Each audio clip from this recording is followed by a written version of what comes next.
you stop the Xanathar Guild from acquiring a vast amount of wealth within the city of Waterdeep by taking that vast amount of fortune back to its rightful proprietors and taking a hefty chunk of the profits for yourselves. Quite a bit of magic items with all that loot, and gave some of it away for future investments. It was then you received a little note calling you to Undermountain to explore the vast wealths and riches that it has, and then you decided to go down here, and then you found out that the first level of Undermountain was this like gigantic labyrinthian construct, and you guys have been slowly making your way forwards. You have found 2 bugbears with intellect devourers inside their heads, possibly being mind controlled, and then you faced off against a bunch of shadow reflections of yourselves as you went through the Hall of Mirrors down over here. Gildas had almost all of his strength sapped out of him, and you guys need to take a short rest for about an hour. That sounds about right. Yes, it was a very scary time for Gildas because he almost became a skeleton. Was not pleasant. I mean, not for you. It was a little funny for me. Oh, I know exactly how those things go. Throwing them up against a bunch of second-level characters is hilarious. Oh, man, don't even talk to me about that module. How poorly designed that was. I like Death House. I think it's fun, but I've never actually been a player in it, so...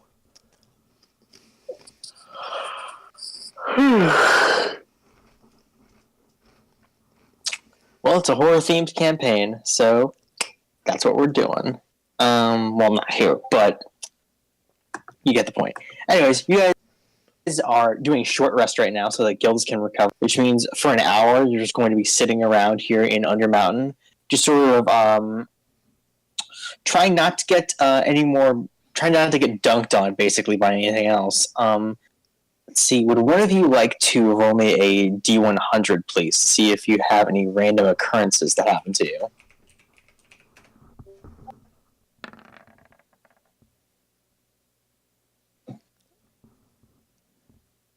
Okay.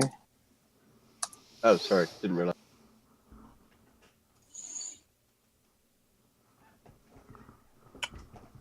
Okay, let's see here.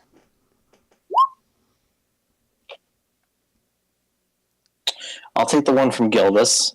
So, for that one, we will. Okay.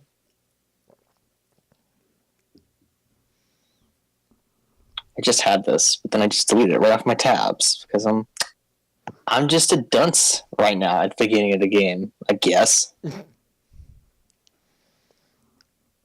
see. I did nothing, Steven. Nothing. All right. So that's a 16. So, while you are short resting, you come upon. You don't come upon it, but it comes upon you. You see, walking kind of down the halls down here.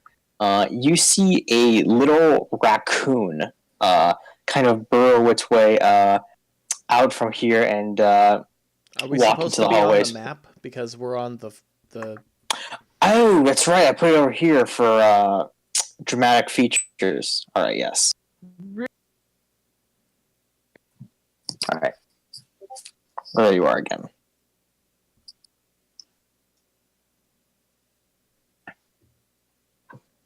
So yes, you guys are right around there since you're just sort of camping out.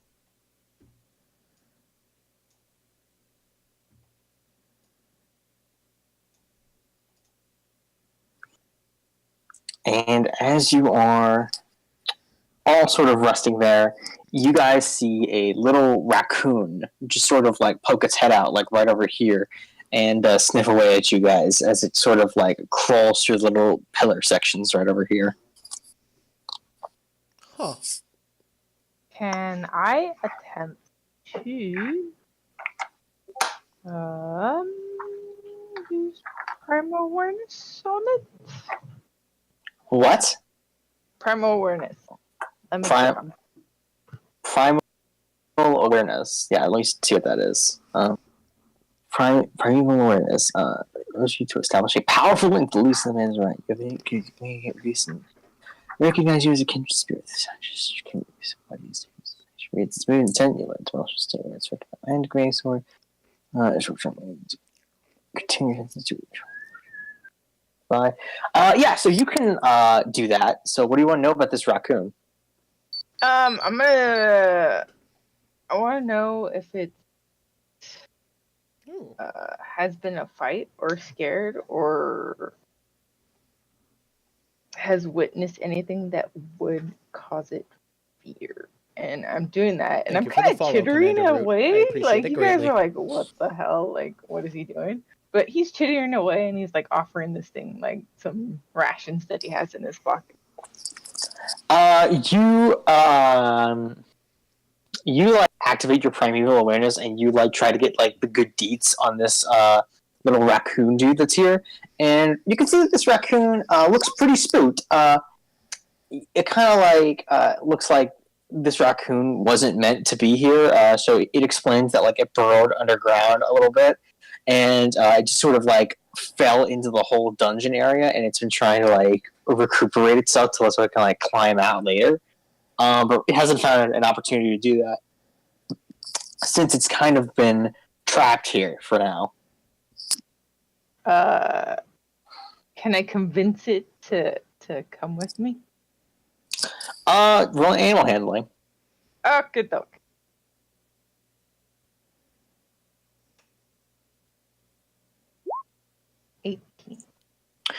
It climbs right into your backpack. Nice. You now have a raccoon friend. All right. Let's see. It says additionally you can attune your senses to determine if there's any favorite enemies lurking by. Favorite enemies that are present within 5 miles of you. Yeah. And my favorite enemy at this point is humanoid. Humanoids. Humanoids. Okay. Alright, so when you do this, you kind of like attune, and you like notice like your favorite enemies keep pinging around. You do sense that there are a lot of humanoids on this level of the dungeon. However, as you try to like discern their numbers, you feel like some sort of like weird vibe come over you. Like it's being kind of clouded from your judgment, and as you're kind of like trying to push past it, you almost feel like the walls themselves are like hiding this fact from you. Give me an Arcana check. Okay. You don't know why this is. Okay. Alright. And they're just spread out on this level, right? Yes, they are spread out on this level. It seems like a lot of humanoids are in this direction up here. Okay. It also says if there are multiple groups of my favorite enemies within range, you can learn this information for each group. Let's see. Concentration, you can sense whether your favorite enemies are present within 5 miles of you. This feature reveals which of your favorite enemies are present, their numbers, and the creature's general directions in miles to you. So yes, a lot of the humanoid figures seem to be like, let's see, they seem to be like directly like above you guys, like over here, like they just seem to be in that general direction. But they also seem kind of spread out, like beyond that point. So the most focused area is right over here. Okay. Alright, so as I take a couple minutes and gather that information, I just relay that information that I've been able to obtain to my party members. Oh, so there's people over there. There's a lot Well. of people around here. That depends entirely on what we classify as people. Humanoids. Not all humanoids are particularly friendly. No, That is true. I agree. So yeah, which way do you guys think about going at the moment? Well, we've already been down the terrifying Hall of Mirrors. I think we should avoid that.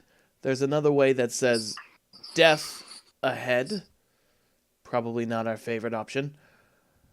The third option, then? At least that's what I vote for. Is towards the humanoids. Yeah. Yes, well, I'd rather fight some humanoids than certain death and shadow things that take away my ability to carry everything. Well, so we did clear those from the corridor, so that corridor should now be clear. You raise a good point.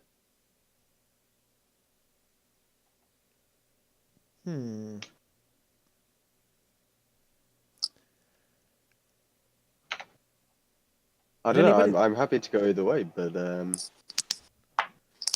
Well, I'm not against the idea of going down the mirrors. I am, however, not going first. I can go first.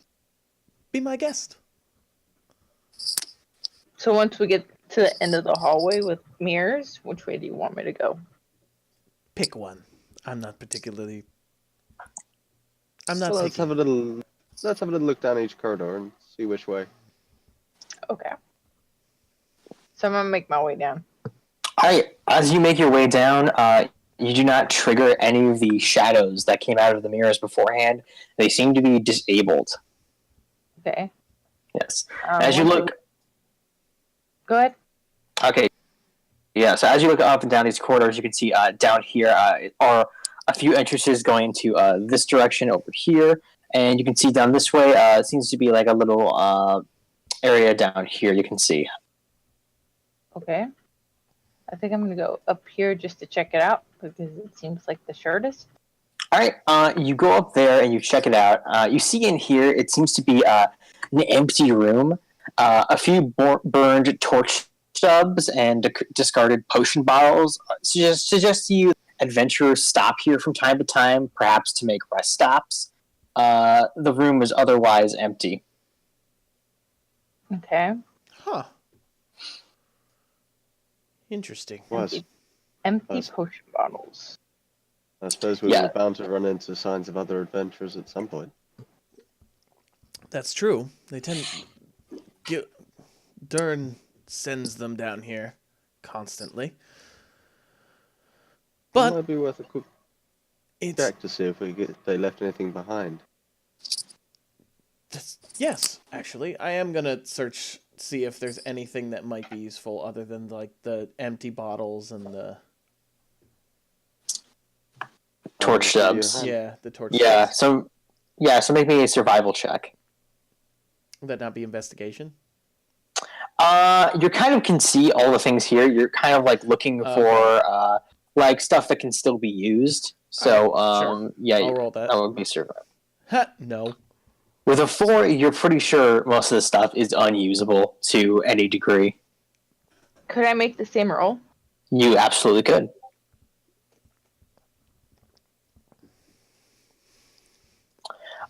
Same as him, you don't think anything in here is usable. Well, Okay. we might as well head forward then. Mm-hmm. Yeah, there's nothing here. All right. As you go back over here, you can see that there is some noise coming down from these hallways down here, and they seem to be noises of like entertainment. Actually, there seems to be like laughter and merriment coming down from those hallways right there, but mostly from like this one. Okay. Do you want to have a quick poke around that corner and have a look? My pleasure. So yeah, I'm gonna go and I'm gonna stealthily go up around this corner, see if I can get a view of what's going on. Sure, make me a stealth check. 19. 19, yeah. So yeah, you kind of sneak around that corner, and sounds of merriment is now coming from in here, from mostly. And then you kind of peer inside, and you see here that there is a kind of show going on. You see that there are about a couple goblins in here, and they are kind of hoisting up a skeleton by puppet strings, and they're kind of like letting it like dance around, just sort of like almost like they're having a puppet show. And they are like a marionette doll. They're dangling it from like ropes attached to the ceiling, so they can like make it dance around.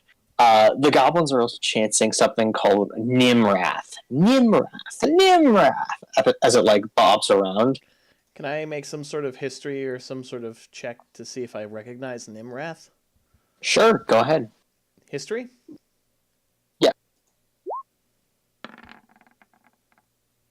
16.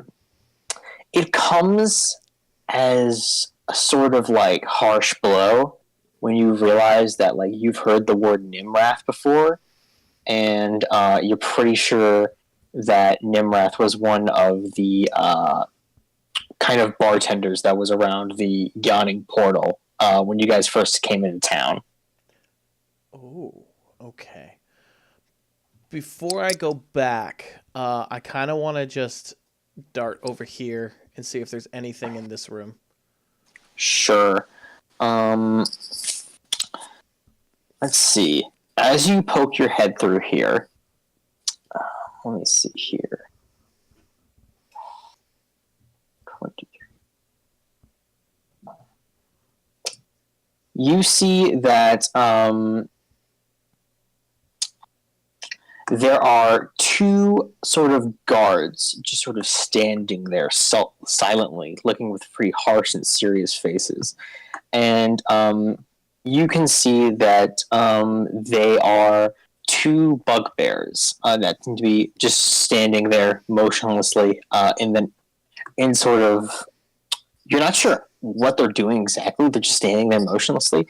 But as soon as you come around to approach and see them, they both look directly at you, Gildas. And I'm gonna need you to start rolling initiative. Oh, okay. Second I see them seeing me, I do just want to shout, back up, please, Jenga, help. Yes, I will also just post your cleric right over. I'm just using my first roll. I just forgot to click on my thing. Okay. My first roll was 20. All right. Right. So let's see. Lindell. So let's see. Mercury. You forgot to click on your token, so I can just do that for you. It's all right. I can put you in the order. No worries. It's a 23. So good roll for you. And now I will do one for the cleric.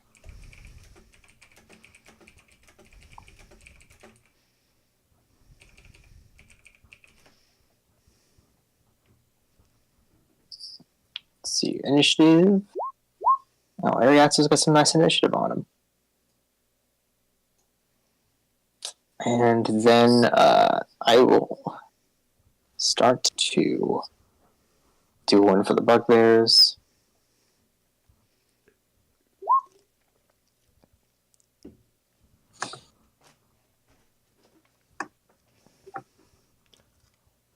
And then I will do one for the goblins.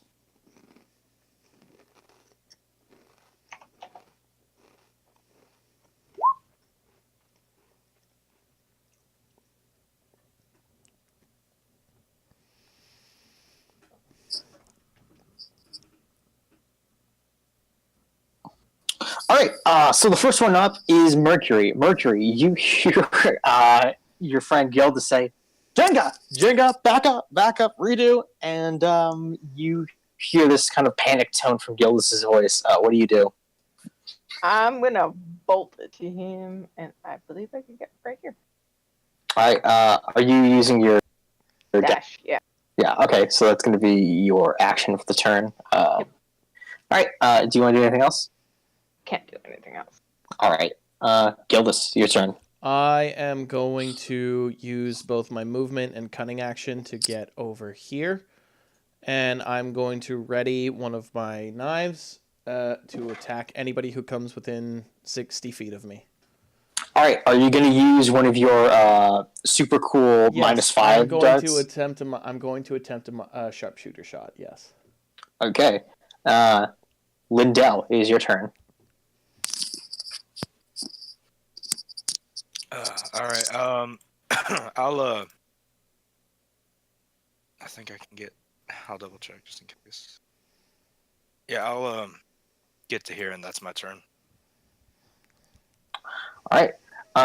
Next up in the order is Ariazzo. I will say that Ariazzo can go. Let's see here. 30. Ariazzo will go right there with his turn. So let's see. 2, 4, 5, 6. And he is going to. I think he's going to ready an action. See if anybody comes in within view, and he's going to try to sacred flame them. And then it's the goblins' turns. The goblins inside of here can hear the commotion out from outside that Gildas has yelled about, and they all begin to drop whatever they're doing and begin to flood out of here. So the first goblin comes out of the room. Gildas, you can make your prepared attack against him. 15. Just hits. Oh, I don't think it would be sneak attack, so 17 damage. Okay, yeah, so you just fook this guy in the face with a knife, and he just drops to the floor, like, dead. The next couple of goblins, though, that we're going to jaunt on out.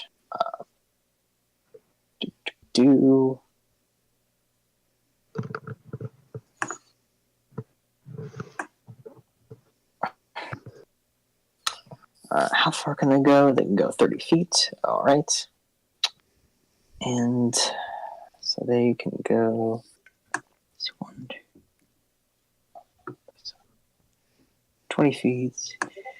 Here, this guy can just make it over to you, Mercury.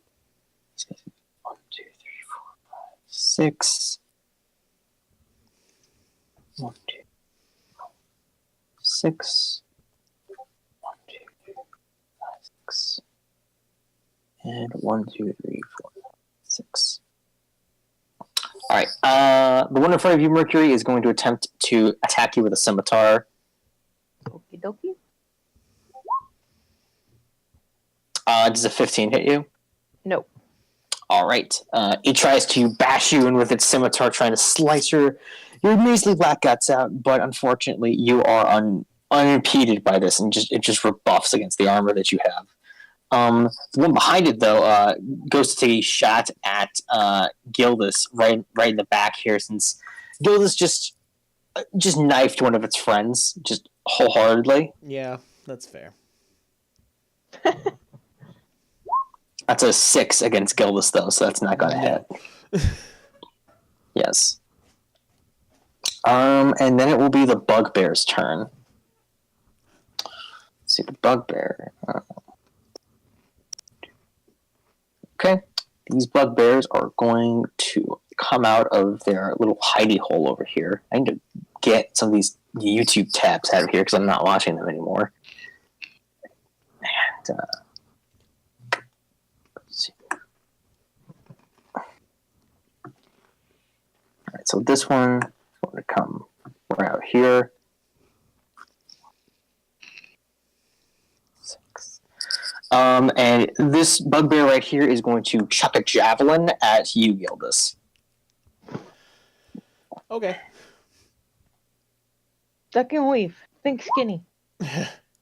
That's a 23 versus Gildas. Okay. I'm gonna use my reaction and halve that damage. All right, you are going to take 2 piercing damage. Cool. All right, and that will be all from the bugbear. So the next up is Harmony's turn. Okay, so I'll run up and stand next to Gildas. Noise.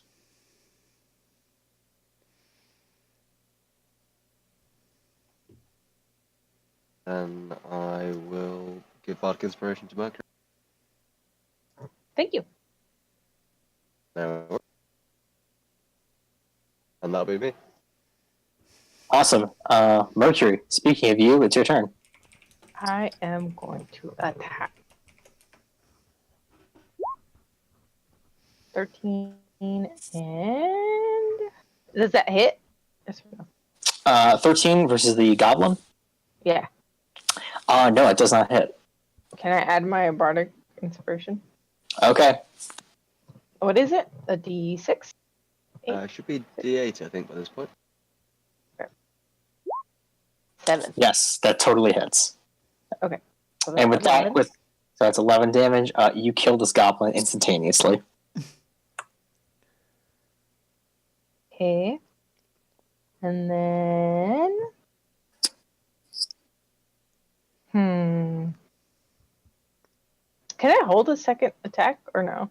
No, I don't think so. I think you have to use your attacks as they come. Yeah, both attacks happen as the attack action. But Okay, you can great. but you can move between attacks. So if you still have Yeah, I know movement that. speed left, you can attack, move, and then attack something else. Okay. I'll go up to this individual, attack him. All right, go ahead and attack him. Oh wait, I have advantage on attacks when they don't attack.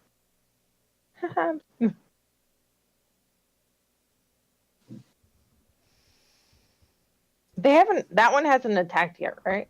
The one in front of you has shot a crossbow at Okay. Gildas. Great. Thank you. The one up here, though, the one above him, has not attacked anybody yet. So if you want to attack that one, you totally can. Yeah, sure. I'll take that advantage. Oh wow, something happened to my roll 20. I think it crashed. Oh, did Roll20 crash on you? I don't know. It just went to a black screen and then a white screen, suddenly. Oh, that's so weird. unlike Roll20. I'm gonna try to refresh it. It might be all these gifts right in your... No, never take that back. the gifts inside of your... I can roll for you if you want. Yeah. Yeah, okay. As you get that back up, I will roll for you. Thank you. I appreciate it. Yeah, okay. Let's see. With your +1 rapier... Okay. That's a 28 with... so that definitely hits. Nice. You're going to skewer this goblin right in his face, and you're going to kill him. Okay, and then I get an attack to the one next to it as well. You already used one attack, right? No. It's part of my the revised ranger thing. It's one of my hunter conclave thingies. So you get... Oh yeah. The thing, the breaker. Yeah, the crowd breaker? Horde Yeah. breaker, yeah. Huh, that was weird. I didn't think you got 2 attacks. Huh. All right. I get 2 attacks and then whatever is next to. Wow.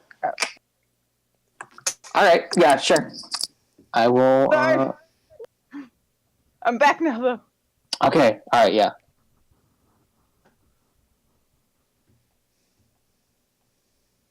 Do you want me to roll it, or do you want to roll it? Yes. You can roll it.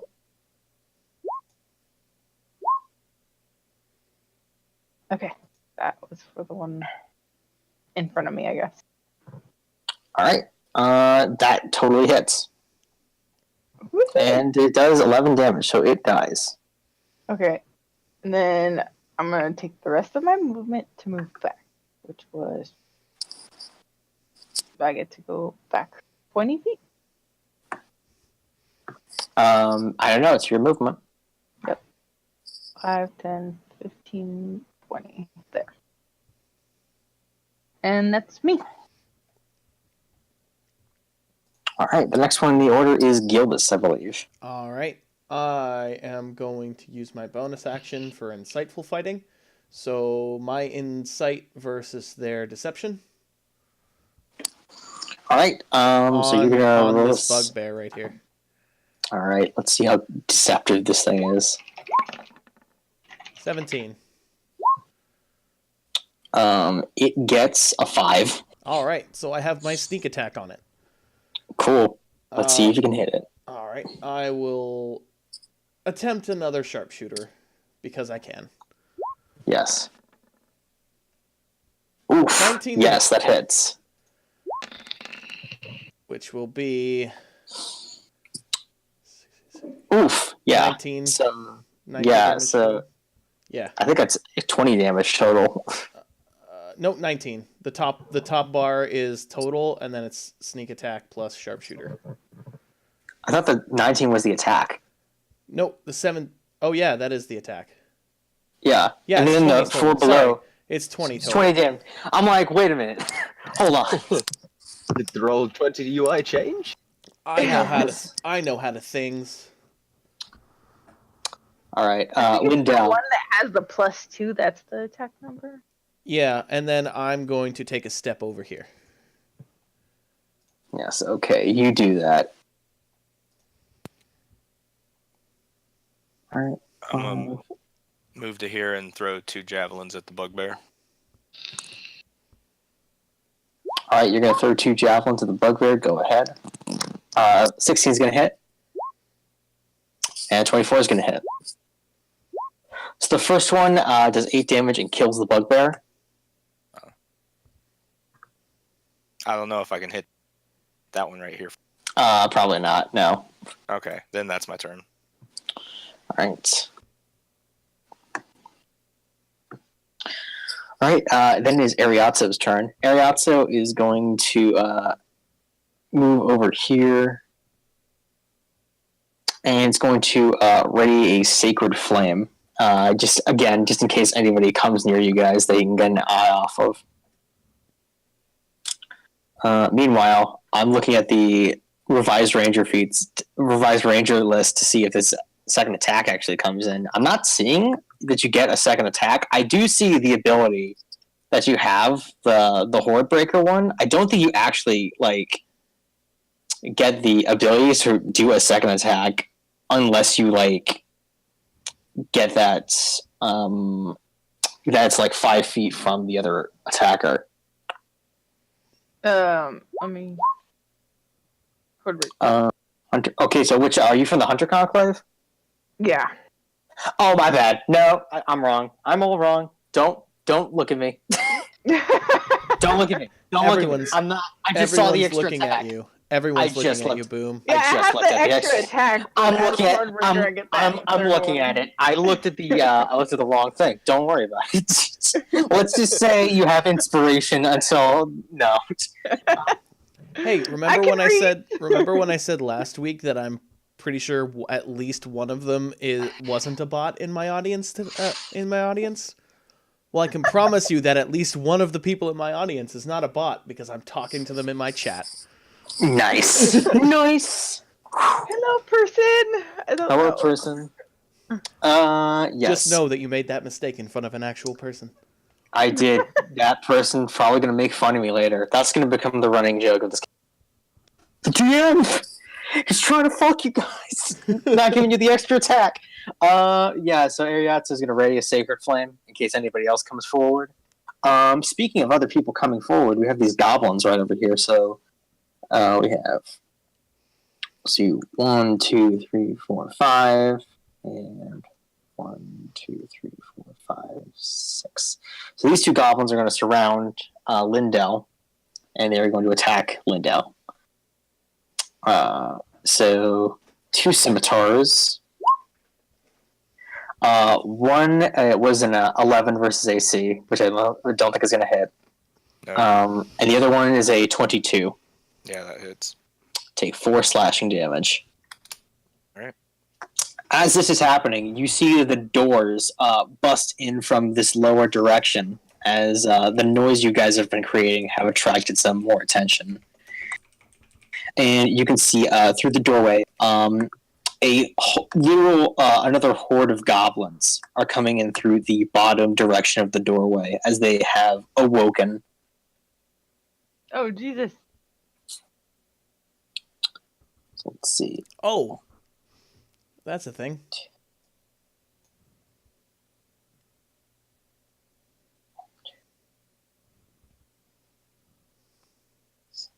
I will say that Ariato will get the Sacred Flame on one of these guys, so he will attempt to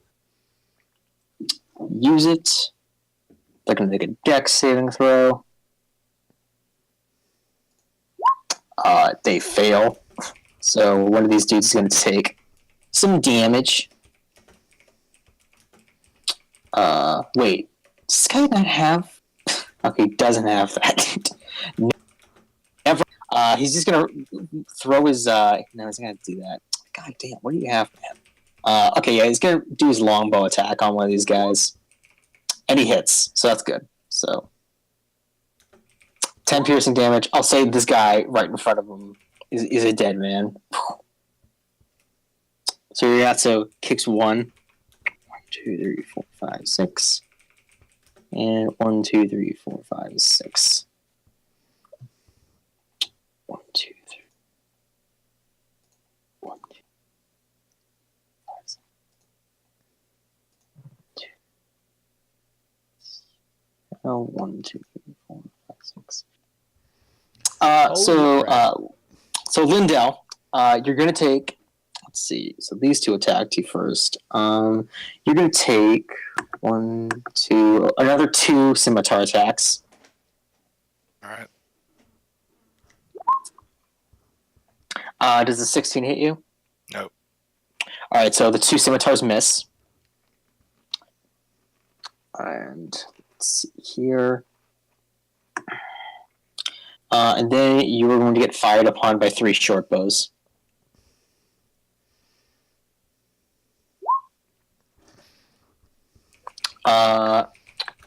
So does a 20 and 21 hit your AC? Yeah, it does. All right.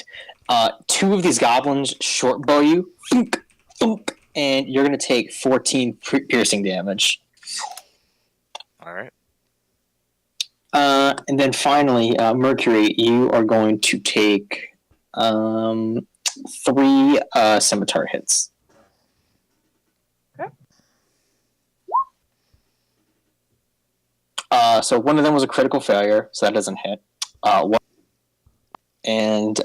One was just a 22 versus your AC. Okay. All right, so you're going to take 11 slashing damage. Okay. But that's not their turn anymore. It's the bugbear's turn. The bugbear is going to go 1, 2, 3, 4, 5, 6, and it's going to chuck a javelin down the hallway at Ariatso.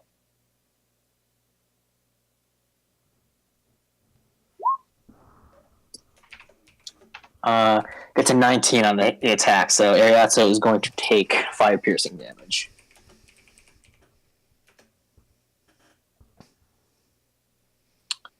But then it is Harmony's turn. So I'm gonna look at the closest goblin and go, you guys aren't even worth a 1 shot. Let's see. So the goblin just in front of you. Yep. All right. It's gonna make a wisdom saving throw. It gets 15. That's unfortunate. That's how unfortunate. The goblin just laughs and it gives you the finger. That was funny. Harmony, do you do anything else? I will give Bardic Inspiration to Linda. All right, Mercury, it is your turn. These goblins have started to swarm you in the party. Okay. This is for the one right here. Yes. All right. That's going to hit, and it's going to kill. Okay. Is for this one. Okay. That's going to hit, and that's also going to kill. And then with my hunter thingy, my third one is going to go for that one. Okay. That will not hit. Okay. Yeah. Sorry. Yes. So you. Oh, okay. You you- toggled advantage, and I'm like, why did that go? Yeah. Yeah. So you just like fling like two of them just to the ground with your sword strikes. But the third one notices the last one coming and manages to duck under it. You give him a nice haircut, though. Nice. You needed it. Bunch of punks. Gil, it's your turn. All right. So my bonus action, I am going to try to hide. All right. 20. That yeah, it does it. All right. So Tell you that like from experience, like if what's happening has triggered the reaction from the bugbears, you think that they possibly have these bugbears infected with those intellect devourers that you think maybe gave them the ability to see you earlier. So it's What about- possible that like what about the goblins, though? you don't know about the goblins. Okay. It's possible they don't see you now. All right. I am going to attempt to fire a shot from stealth, if possible, at this goblin right here. Go ahead. Am I attacking from stealth? Yes, you are. Alrighty. That doesn't hit. That doesn't hit. Does not hit. Really? Because it hit. Oh, that's interesting. Hit the other goblin. Oh wait. Oh yeah. Oh sorry. I was looking at the advantage toggle. I was looking at the 14. The 15 does hit. Yeah, that's alrighty. Cool. All right. Oh yeah. That. Yeah. Yeah. That's 27. Yeah. And I'm That'd have to be the toughest goblin in the universe if it didn't kill it. I'm just gonna step back in the corner like a coward I am, and yeah. All right, Lindell, it's your turn.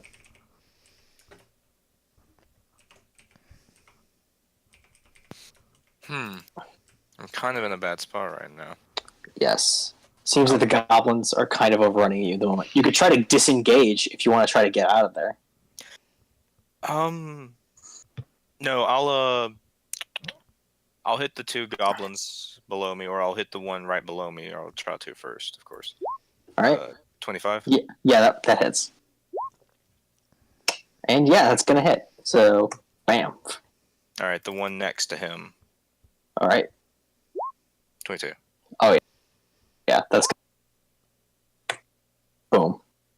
All right, with my bonus action, I will cast Sanctuary on myself. Ooh, nice. Yes. So that is going to go off then, and that will be your turn, I believe. Mm-hmm. All right, Ariazzo is going to step up now. And Ariazzo is going to... What is Ariazzo going to do once his character sheet loads up? All right.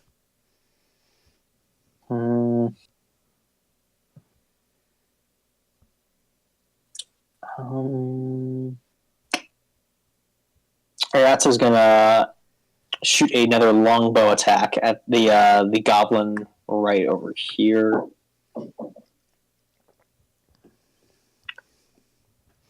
And so just get there. Does it work? Yes, it does. It's Ariazzo. And it kills it. So yeah, Ariazzo just pulls out his bow.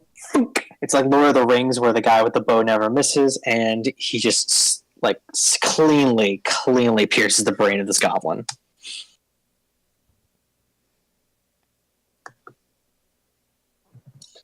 Speaking of goblins, which have just been dissected from the Throne Order, I'm going to put that back up there. The goblins are going to go next. So the goblin in front of Lindell is going to try to attack Lindell, but needs to make a wisdom saving throw, I believe. Yeah. Yeah.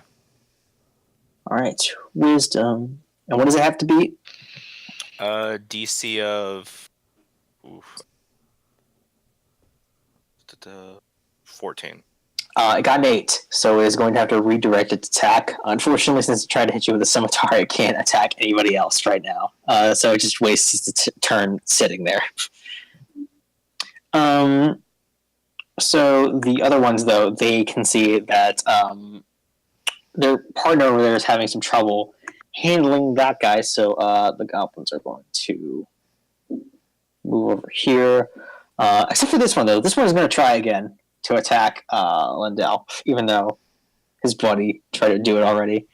It's going to make a wisdom saving throw. That's a 3, and it tries to attack its buddy instead. And it gets an 11, so it doesn't hit. So your sanctuary just bounces the blow right off of you, and it deflects it over to one of the other goblins. The goblins deflects that blow, and it's just a game of hot potato at this point. These two other goblins, though, they are going to attempt to attack Mercury.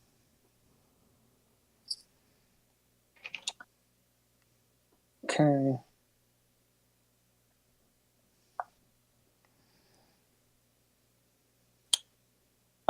So Mercury, does an 18 hit your AC? No. Okay, so a 23 will hit your AC. Yes. All right, so take 8 slashing damage. Okay. Let's see. As you're all doing this, the bugbear over here is going to go 1, 2, 3, 4, 5, 6, and is going to hold up a morning star, and it's going to attack Mercury.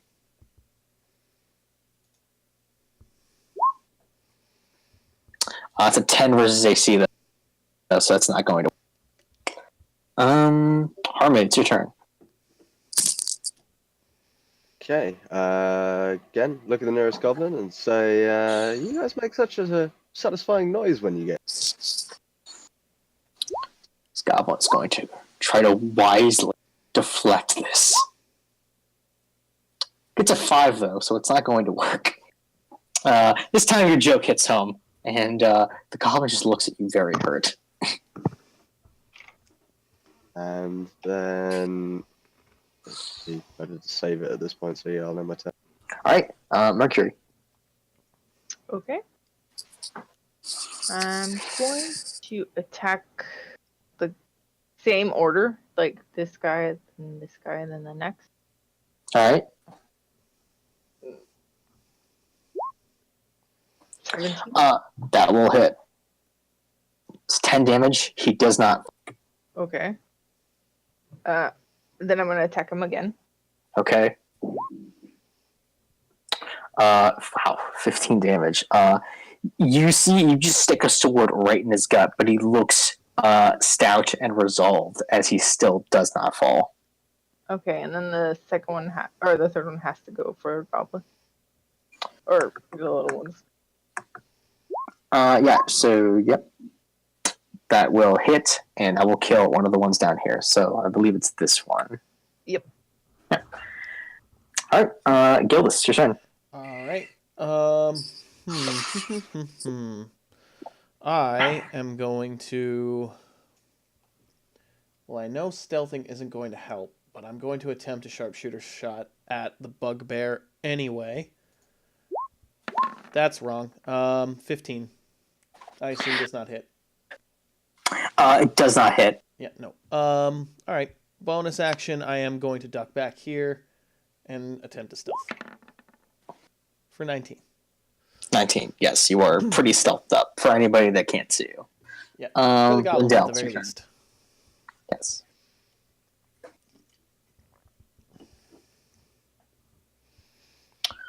Yes. So next one over the order is Lindell.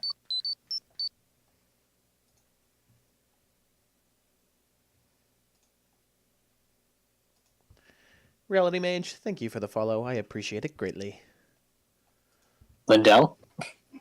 No, sorry, I was muted. Yeah. Okay. I'm gonna break Sanctuary and I'm gonna attack the bugbear. All right. Go ahead and attack that bugbear. Nope.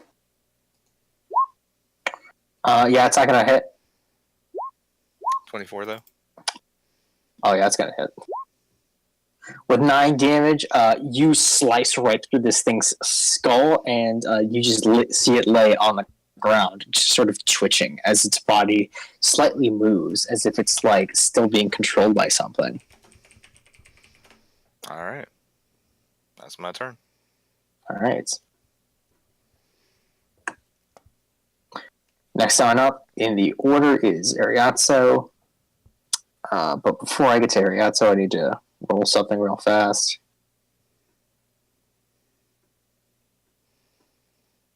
That doesn't sound fun. I mean, it could be fun. You never know. Maybe this is like the cavalry arriving for you. Yeah, that rarely ever happens.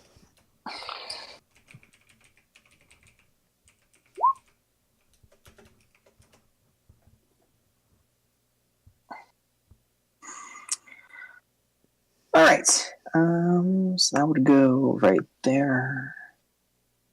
All right. Yeah. Sure. So next on the order is Ariatso. So Ariatso is going to attempt to make another longbow shot at the goblins.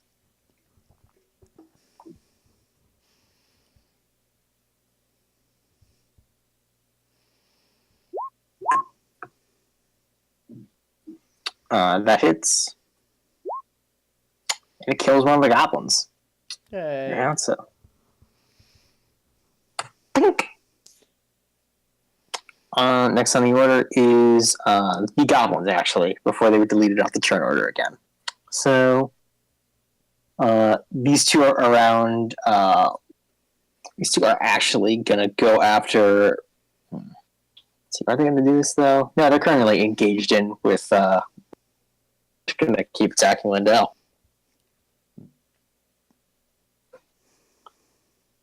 Are you still under Sanctuary? No, it goes away after. Yeah. All right. So one of them gets a 21 on you, so you're going to take 6 slashing damage. Oof. Okay. But that's all they are. That's all there is from them. Harmony, is your turn. Make a perception check for me, real quick.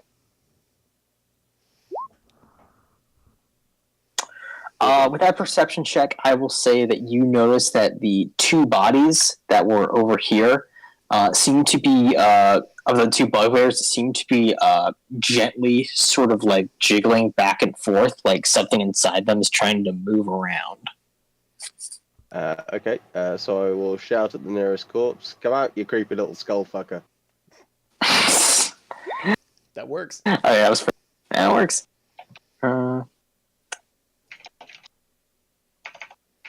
Whatever is in these things is not very wise. So one of them will take 5 psychic damage. Okay. That'd be me. Yep. That is all for you. As I say this, the 2 something's controlling these bugbears pop out, and you see these little brain dogs pop on out as they attempt to scuttle towards the nearest people.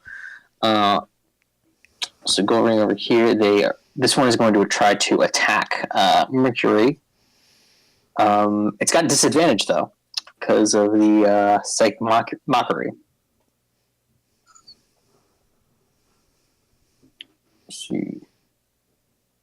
that a 6? Misses. Okay, it misses. So it slashes at you, trying to like make its way up your armor and towards your head. Let's see. But it doesn't manage to do that. Let's see.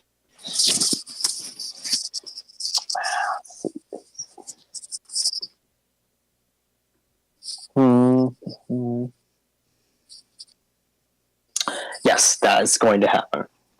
Next one up is going to head over to Lindell and is going to try to make the same attack. Alrighty. It's a 14 though, so I don't think it's going to hit. So let's see, yeah, 14 versus your AC doesn't hit. And you can see that it also tries to climb up your sort of armor and try to reach you, but unfortunately it does not. Mercury, it's your turn now. You've got these little brain dogs in front of you. Okay, I'm gonna attack the one in front of me. Okay, go ahead. This is at regular. Yeah, it hits. It takes 9 slashing damage. It does not die, though. Okay, then this is my second attack. Yep. Yeah, now it dies. So you just, like, slice this thing in half. You separate, like, the hippocampus from the brain, and it just instantly dies. Nice. And then once it dies, I'm gonna move forward and attack the one behind it. Go ahead. Wow, you were rolling good. Yeah, so that takes 11 points of slashing damage, and you take a deep chunk out of this guy, but it's not quite down yet. Okay. Gildas, your turn. All right. I'm going to step back out of my hiding place, and I'm going to attempt another sharpshooter at the intellect devourer. All right, go ahead and take that sharpshooter shot. 6. 6. No, it does not hit. Yeah, no, I missed. All right. I'm just going to go back over here and be a coward. For 26. You are a coward, but you're a coward that cannot be seen. Yes. Lindell, it is your turn. All right, I'll hit the intellect devourer. 21. That hits. All right, you kill this thing. Nice, and I'll hit the goblin to my right. All right, you hit the goblin. Yes, you do. For 12 slashing damage, you kill it. It looks like there's only one left. All right, that's my turn. And I don't know where the goblins are in the initiative order. Don't worry, because I think Ariazzo is about to finish them off. With one more longbow shot.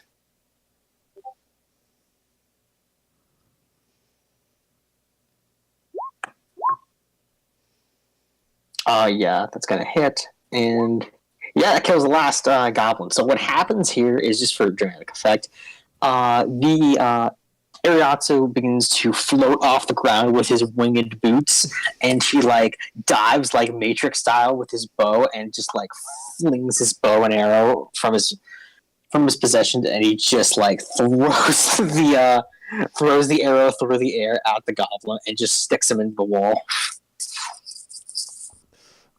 After this whole thing, Gildas is just going to step out from around the corner. This is going to be our whole day, isn't it? Yeah, but now you get to explore this place a little bit, since you've cleared out this area. Let's see if they had any nice loot. Well, all right. About that, that bartender we knew back when we first all met, Nil. What was the name that they were chanting again?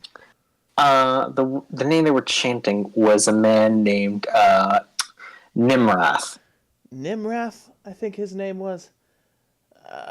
Chances are he might be dead and in that side room over there. Well, what makes you say that? Well, the gobs were parading around a corpse tied to puppet strings and chanting the name Nimrath. That would do it. Seems fairly conclusive. Yeah. Well, we could take his body back with us. Or at least some confirmation. Well, let's go even see if it's him. Plus, like, there were so many goblins in there, there might be something worthwhile.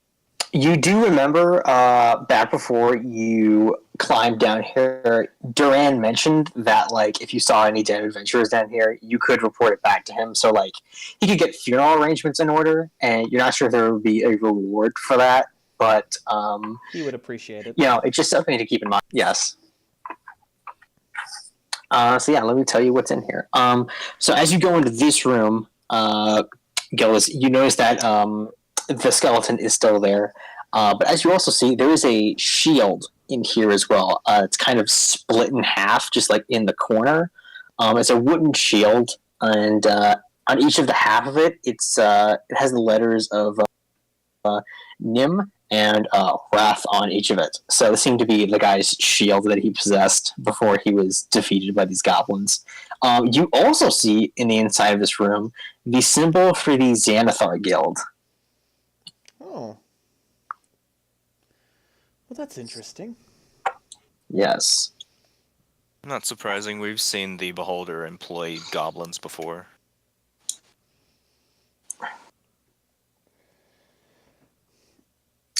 Yes, you took a couple of hits. Of So course. Mercury, you see your cleric boy come up here, and he's going to cast Cure Wounds on you, which he hopefully has. Let me look through his spells. I'm pretty sure he Well, does. so I've got a Staff of Healing, so he might want to keep the spell slots. Oh yeah, he does have a staff of healing, doesn't he? Gonna walk by and smack you on the ass with that staff and say, "Good job." So I All think right, so he's got the wand and I've got the staff. all right, yeah, so yeah, Ariato does have the wand, and Mercury has the staff of healing, so you can go ahead and use that. So 31 healing. Are you sure? What level did you cast it at? It only comes at level 4. Oh, that's the only level they'll cast at? Staff of healing. Let me look at it. Staff has 10 charges. While holding it, you can use an action to expend one or more of its charges to cast the following spells from it. So, Cure Wounds, 1 charge per spell level. So if you used 4 charges... Yeah. Oh, that's Let my me- bad. I misread it then. Yeah, so let me get this out. Okay, so I'll just show the players. So, yeah, there we go. Okay. So how badly damaged are you? Mercury?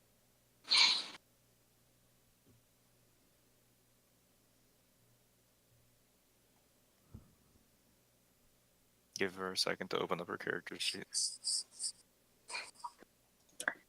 She's like, I knew I took a few hits.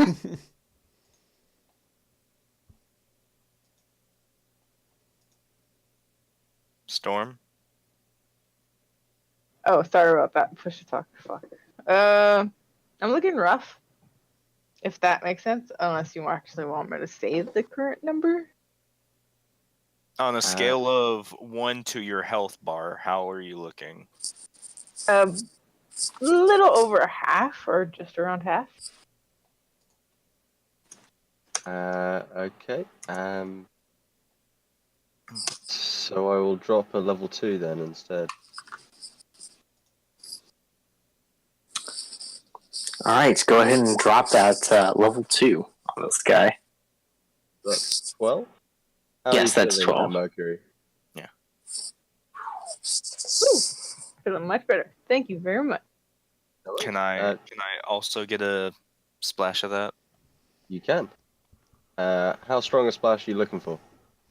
On a scale of 1 to 57, I'm about a 33. Oh. Ooh, okay. So I'll drop 3 on you then. No, just 2 will be fine. If I need to heal myself, I can. It's just I have very limited healing, so I'd rather save it. Thank you. That's 10. That's all I need. Thank you. No worries. Yes. As you guys are healing, you see in this side of the room, you can see that there are kind of papers and documents that are kind of strewn around on a table that is right over here, surrounded by torchlight. And you can see that this is actually from the paperwork there, this is a watch post for the Xanathar Guild down here. It seems they recently set up shop in this little corridor area, along with more watch posts down here in the Under Mountain. Is there like a map of where all the different watch posts are? Let me see. Roll a perception check to see if you can figure out if there are other watch marks for that. 25. 25. Yes, I would say that you do notice that there are other watch marks for them as well. So let me. I'm going to take note of where those are. All right. Well, the first one you're at right now is a place called the Warg's Eye Watch Post, where you are right now. Okay. Okay. Let's see. The next one, the next outpost that you can see on the map would be a place right over here on the map over here. This would be a place called the Grix Snack Watch Post.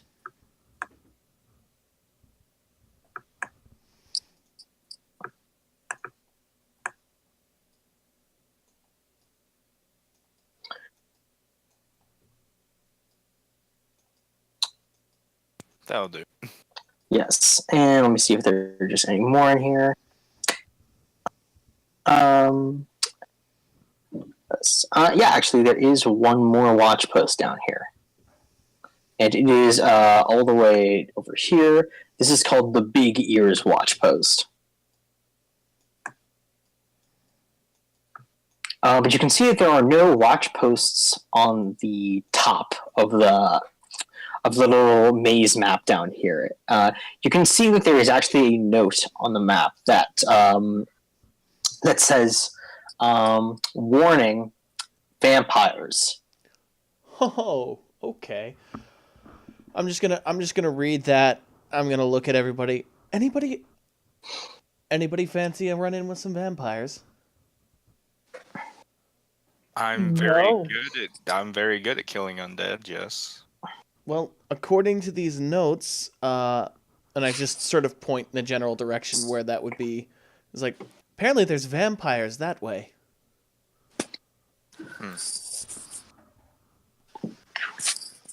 Could be fun. Sounds good to me. Mm-hmm.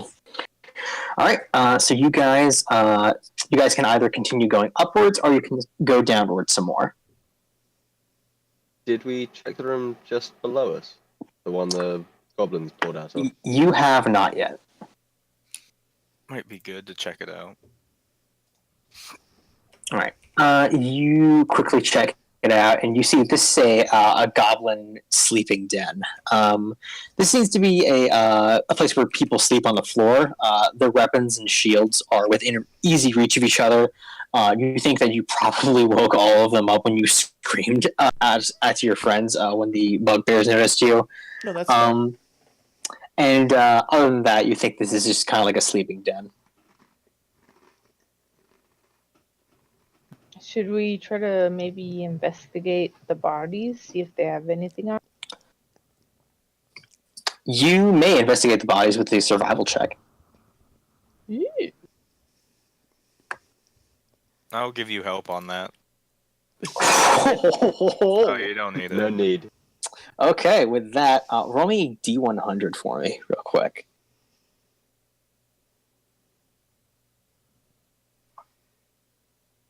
See what kind of loot you pick up.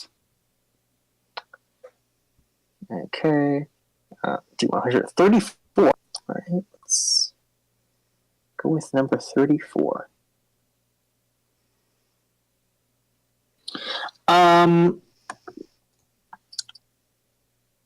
You pick up a small-looking apple that you feel to be magical in some aspects. Quickly roll an Arcana check for me. With an 11, you know. Okay, with an 11, you know that this is called an apple of doubt. It looks like an apple. You think it could taste like an apple. It smells like an apple, but for all intents and purposes, it appears to be an apple. But you're not certain it's an apple. Okay. And you can. This is the description of it.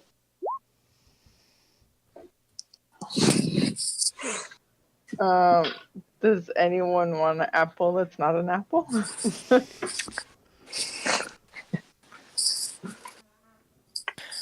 I am really feeling all the treasure that we've been sent down here to find.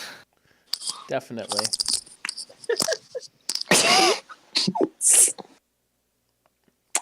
I doubt that. Don't worry, that's not the most useless magic item I've ever encountered as a player. I don't know. It's pretty up there. Okay, well, it's he picked this up off of like a random goblin. yeah. He's not No, gonna have like the sword of Grayskull in his hands or something. no. My favorite Okay. useless magical item is what's called the Pearl of Dwarf Finding. You place it on the ground, and it rolls towards the nearest dwarf within 300 miles. Okay. That could be really. That could be really useful. Highly situational. But yeah, so you have this apple, but you don't really know if it is an apple or not. Any takers? No? Yes? No? Gildas is just gonna take it, bite into it. You bite into it. It tastes like an apple, but you're still not sure if it's an apple. Odd. He's just gonna keep eating it. Okay, you eat it until it is no longer an apple, but it is an apple core. But you're really not sure if it's an apple core either. You're just kind of befuddled by it. Well, I'm not sure what I just ate, but I'm no longer hungry. Was it at least delicious? I think it tasted like an apple. I'm not quite sure. You're not quite sure how it tastes. You're welcome, I think. Maybe? I don't know. I'm not sure. Oh man. Anyway. That's a funny. That was a funny one. Okay, but yeah, that room has been checked out. You've checked out the bodies. With that, also, I'll tell you with the 24 in survival, you can tell that those intellect devourers have been livers for a very long time down here.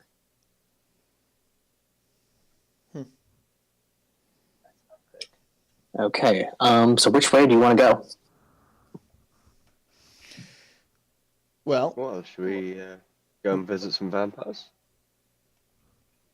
We can. see, therein lies the question. Oh, wait, no. I don't even know if my character would know that stuff. No, I don't think he knows how to ask that question. Never mind. Any useful info that I might be able to like just remember as a paladin right now, and it's like, oh, maybe it's not a good idea to go fight vampires. I mean, it's Go ahead and roll me a religion check. Man, you guys. Jeez. Okay, man, that's like 3 crits in a row or something. I pull out a book and it's like, okay, just let me tell you guys everything about vampires real quick. You know that vampires are, at least true-blooded vampires are very dangerous beings as they command legions of vampires spawn. From what you can tell, a place like Undermountain would be perfect for vampires since sunlight can't get down here. It's mostly lit up by torches on the walls. So if vampires have taken up place in the Undermountain, you'd think these Vampire Guild should be wary of them. However, you do know that your holy magics are effective against them. So if you do radiant damage, it will do double damage to vampires.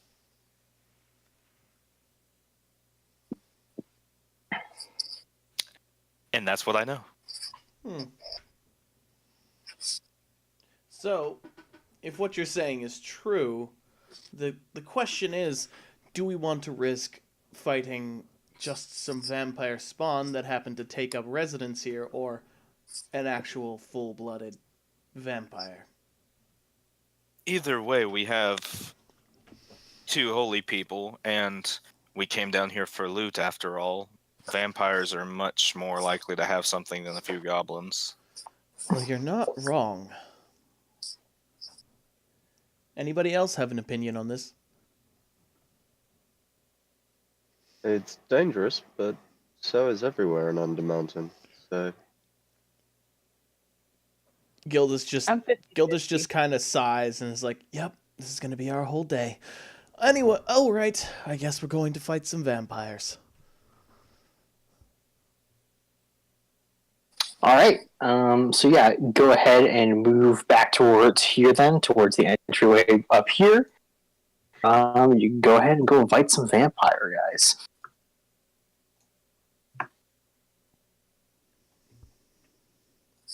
All right. Let me raise my stuff back up there. So up here, you see that there is a room going over in that direction that you're not sure was there before. Actually, no, you knew it was there before. You just decided you elected not to go down this hallway. We'd probably check that out, just in case there is something in there. We wouldn't want it coming up behind us. This is true. That's true. Here, let me do something real quick. I'm going to... I'll just copy and paste it because it's easier. I'm going to use my Divine Sense real quick. Okay, Divine Sense. What is Divine Sense? Within 60 feet, he can detect the presence of fiend, celestial, and undead. He knows their exact location, but he doesn't know what they are. Celestial and undead. Within 60 feet. Okay. So within 60 feet of you, you are getting nothing on your Divine Sense. The room ahead is clear of any potential vampires, I believe. Well, I don't want to go knocking on the door. I'll do it. I'll knock on the door. All right, you knock on the door. You don't hear anything on the other side of it, so you don't think anybody's responding to this. Oh no, we lost Mercury. Oh no, Mercury, no! Yeah. What's happened to you? My friend. Why are you stuck down there? I was inspecting that apple. Still doubting it though. Alright, I'll open the door. Alright, you open up the door, and inside you see an unadorned wooden armor stand rests in the middle of this room with a faintly glowing longsword stabbed into the wooden armor. At the base of the stand lie the skeletal remains of a hand amid the stains of dried blood. Also, as you come in here, you can hear echoes of distant voices that are kind of filling the room. This doesn't look safe. No, it doesn't. I want to take out, because I have a burglar's pack, one of the 100 ball bearings that's inside of it, and just kind of toss it at the, not like damaging or anything. I just basically want to strike it with the armor with the ball bearing to see if it does anything or reacts. Alright, go ahead and make an attack roll on the ball bearings. Or just like, do you just want to like toss it? Just Oh yeah, not I'm even not like I'm not trying to attack it or anything. I'm just basically like, I want to see if an object touching this suit of armor is going to make anything happen. Alright, you quietly like throw your ball bearings at this thing, and you see the ball bearings just like pop off the wooden armor. Okay, well, that thing's possibly not going to come alive and attack us. Well, that hand worries me. Yes. And that room gives me the creeps. There is that sword, though. That looks quite interesting. But that looks like it's gonna trigger something. So, I can grab it with the mage hand if you like, and see if I can remove it from the doorway. We can try. Yeah, it doesn't hurt.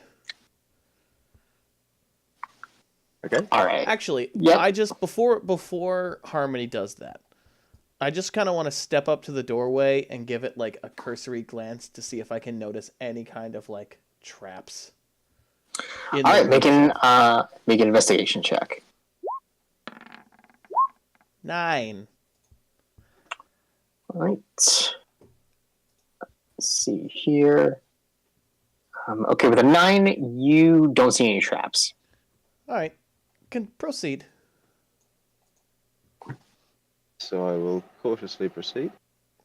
Okay, you proceed, and you try to grab the sword with Mage Hand. Yep. All right, this is going to be good. So you grab the sword with your Mage Hand. You create a spectral hand, and you kind of yank the sword out from this thing.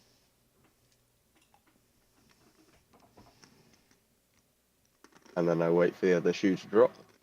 Okay. No, you have the sword in your Mage Hand, and it's just everything's the same. That was way too easy. Suspicious. I could. Wow, so this sword seems very shiny and potentially magical. The problem with these sorts of things, I imagine. Anyone want to give it a glance who has magical know-how? Well, so I've got identify. I could work out what it is. But you probably need to be touching. Exactly. I don't mind going in there.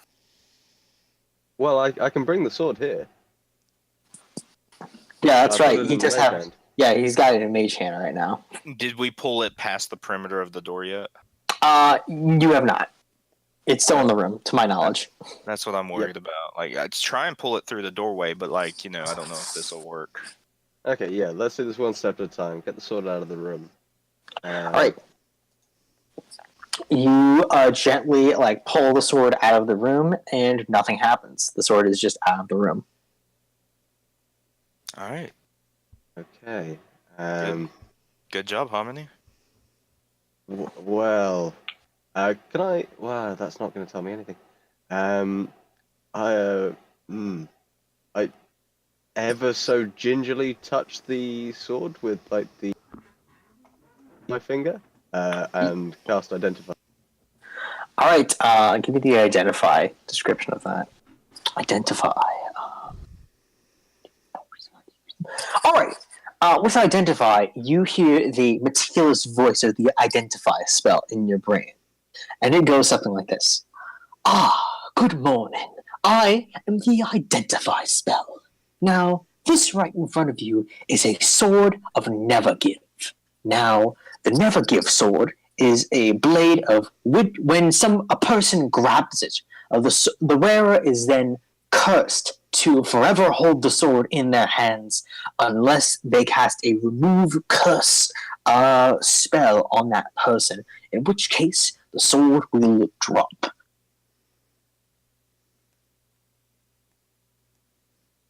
I will try and remove my fingertip from the sword.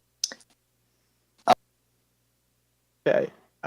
So I will pick the sword up with a mage hand, put it back through the door. Well, here's the thing: the mage hand has not dropped the sword yet. I will. Oh, so it hasn't dropped the sword, in which case it's still holding it. Oh yeah, it's still holding it. So I will explain what I just learned from the identify spell to the party and move the sword back into the room. Yes, the sword is now back in that room. Well then. So I do have a minor problem. I'm not sure I can drop the sword with the mage hand. I could try and dismiss the mage hand entirely, You could certainly try it. which I will do. You dismiss the mage hand with the sword, and the sword disappears along with the mage hand. It's amazing. Does that mean the mage hand has an attack now? You don't know. You can try to summon it back. Summon it again, yeah. You resummon the mage hand, and the sword is still within the mage hand. Yes. I feel like we need to test this out, Harmony. I think we back away from the Agreed. room a little bit. Well, that suit of armor there. Let's see if I can do anything with that. I don't believe you can pick that up with Mage Hand, and if it's cursed like that sword is it worth it? Well, so I was just thinking, I want to see if I can hit the armor with the sword in the mage hand. Give me a spell attack roll. Oh hell yes. You basically got spiritual weapon for free. Yeah. So what would I roll for that? That's D20 plus proficiency plus. Plus. Spell stat. Yes. Plus charisma. You can basically just make a new weapon tab called Sword of Never Give with that. With that, it's a 9. So you kind of flunder around a bit with this spectral sword hand you now have. And you are able to at least attack with this thing. Attacking with it does take an action, though. So it's not like a bonus action with spiritual weapons. So if you want to, you would do a longsword amount of damage with this. So if you want to conjure up a longsword and attack with it at a distance, this is now what your mage hand is. However, the defect of this is your mage hand spell will never work again unless you get this thing off of it. Choices. Okay. Awesome. Unexpected. Yeah. Very. Oh yeah, I was I was like, wow. I now have to think of a thing for this now. But yeah, so you quietly flick the mage hand sword away, and I guess I can even let you come up with a new cantrip spell for this because it's certainly not mage hand anymore. But yeah, so you have that, and you look inside the room. Not much else is here.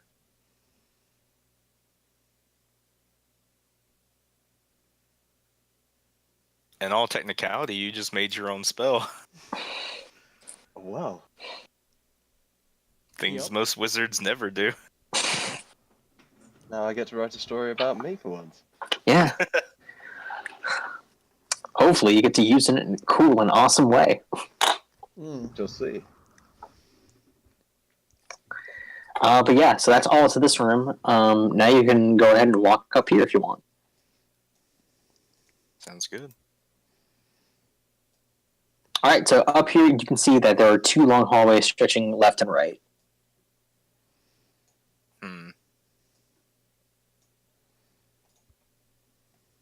Left or right? Huh. Anybody got a coin to Well. flip? Did we take a copy of that map that we found? How Yeah, accurate is that map? From what you can tell, you pull out the map, and you can see that most of it is pretty accurate to what you've been through so far. And you can even see that there are some secret passageways marked on the map as well. So you can actually see that there is a secret entrance that is right over here that takes you back into that hallway over there. And if any more pop up, like this one was actually at the start of your adventure, right over here. So someone might have been looking in through that wall over there to new adventurers. And you can see that the vampires mark has been marked over in this room over here. Well, if this map is to be believed, we've got sort of a dead end room over to our left. We could start there. Best to clear it out. Nothing comes up behind us. That's the prevailing logic. Okay. I just want to go through this hallway carefully, making sure there's no traps or anything. All right, make an investigation. 15. 15, you know that there are no traps along this hallway. All right. All right, and if you want to make a stealth check, you can do so as you will. Most definitely. All right. That is the loudest I've been so far. All right. With an 11, you sneak around the corner over here, and you notice that there are 2 creatures in this room. You see that in this room there are 2 grells in here, and they seem to be just sort of they seem to just be tucked away into these corners, not really looking at you in particular, but they do notice you. And I want you to make a perception check real quick. Okay. 17. You know that there are bits of treasure in this room.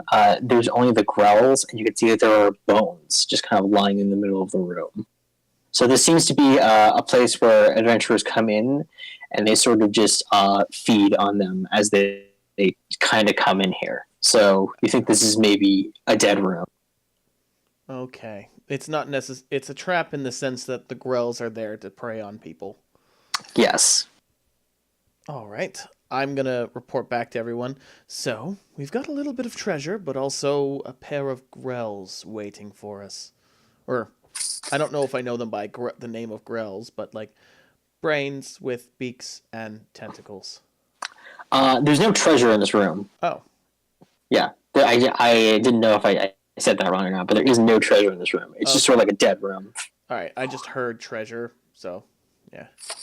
Mm-hmm. All right. So, we've got a couple of brains with beaks and tentacles, some bones, and not much else of use. Is it worth Do you it? recognize the the creatures? last- Brains How- with tentacles and beaks. Do we know how dangerous they are? Roll, if you want to roll on Grell's going to make an Arcana check. Can I do that as well? Yes. Yes, you can. With that 18, you can even remember the last time you guys faced a Grell was in the Dragon Vault. That guy came in, and he was talking a lot of hot shit about how he was going to kill you guys with his Grell monster.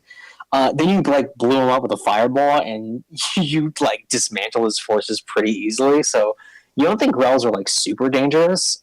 You just know that in the right circumstances, if you had been surprised by these guys, it might have been bad. Huh. Well, it seems like we need to test out the sort of never give. Well, if you'd like to. I mean, they're brain things, so just keep distance, maybe? That's sort of my shtick. All right. If you guys want to roll into initiative on this guy, these two, you can totally do so. Can we see if we can sneak up on them? They've Unfortunately, seen me Gildas has already not annihilated any chance of that happening. Ah, right, okay.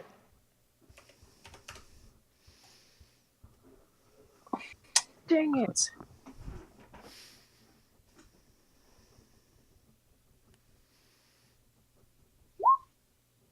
That's cool.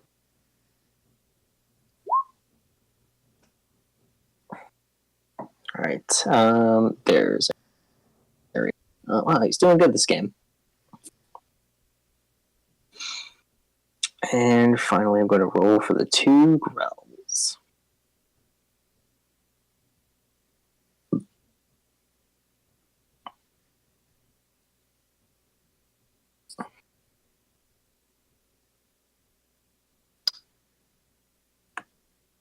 Let's see tonight. Okay, so let's see. Grell. Oops, that's not what I wanted. That's not what I wanted.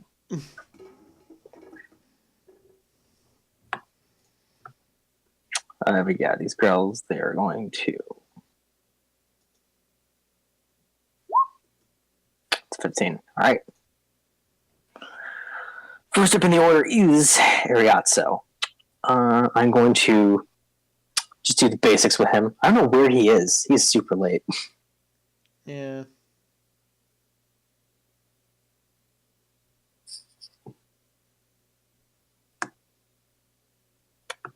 Hope he's all right. Okay.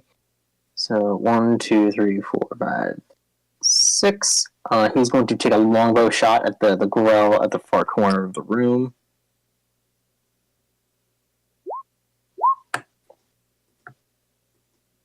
And yeah, that's crit. So yeah, he does it. It's 10 plus 1. So he rolled really good once, and then he didn't roll so great. But yeah, it's going to be 11 points of damage on that brain beak. Mercury, it's your turn. All right, I'm gonna switch to my longbow.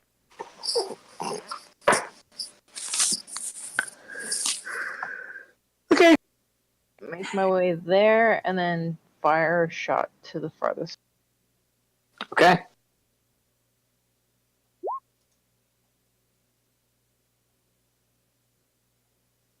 Is an 18 hit? Yes, it does. It does 14 points of damage. That one misses. Wow, double tens. Yikes, that's so bad. But yeah, that totally misses. And your shot goes wide. That's it for me. Yeah, unfortunately, you can't do that third attack since they're not within 5 feet of each other. Yep. Yep. But yeah, I'm gonna step. All right. Yeah. Even with cover, I have line of sight on this grill.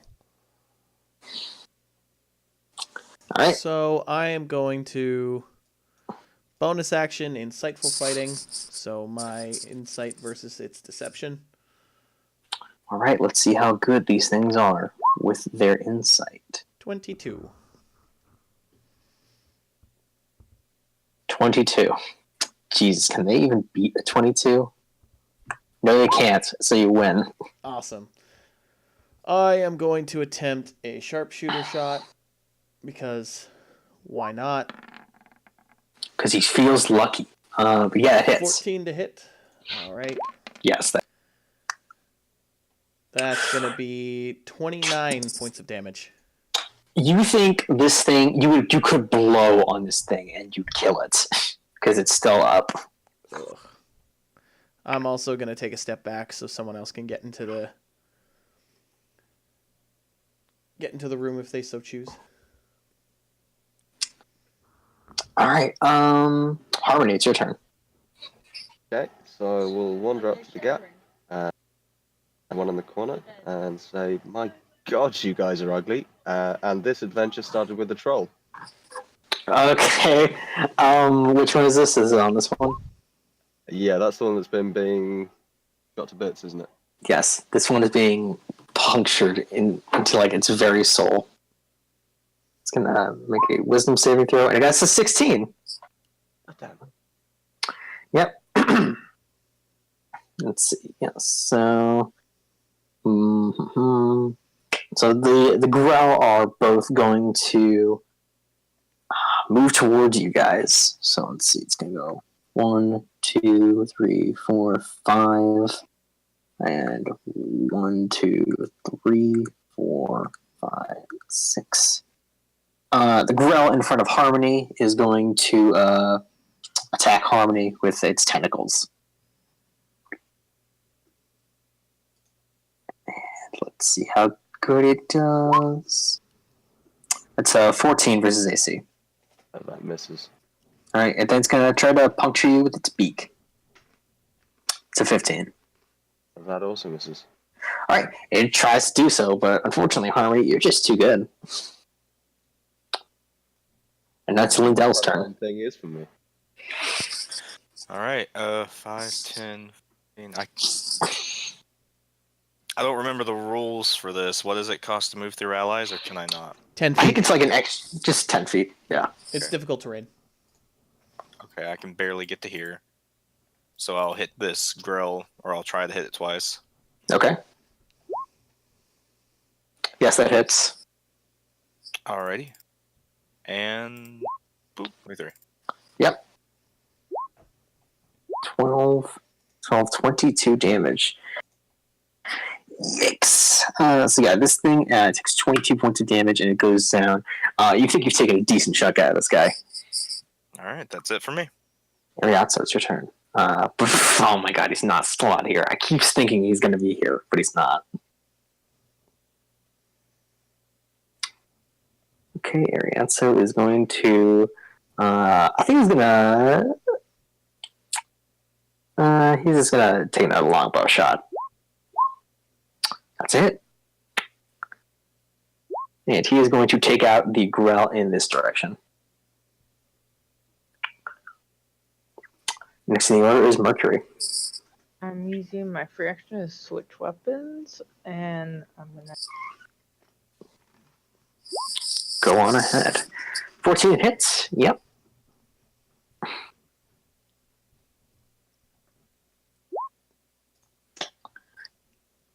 24 points of damage. You guys are slicing through this thing. You think, like, these guys were probably thinking you were not so high-level adventurous yet. And Gildus, it's your turn. Alright. Well, I'm just gonna sharpshooter at it. 16 to hit. Yeah. Yep, that hits.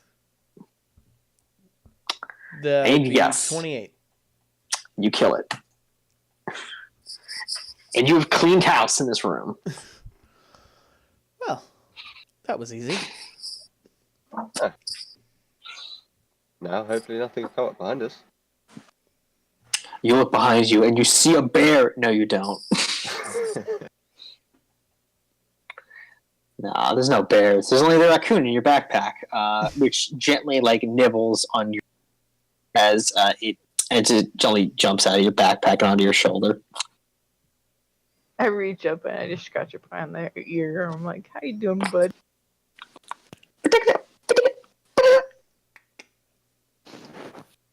Are you going to and be? me both. Are you going to be keeping another animal, Mercury? It depends on the raccoon. Your panther, meanwhile, is just sitting in the background looking at it jealously. He just smiles. He's like, "You used to ride on my back all the time. Let somebody else take that." It tries to like get up on your shoulders as you say this. He's like, "Whoa, buddy, a little big, not a big." But yeah, where do you guys head to now, or do you want to just check out this room a little more just to make sure you didn't miss anything? Let's give it a look. Yeah. All right, do investigation. I'll also do an investigation.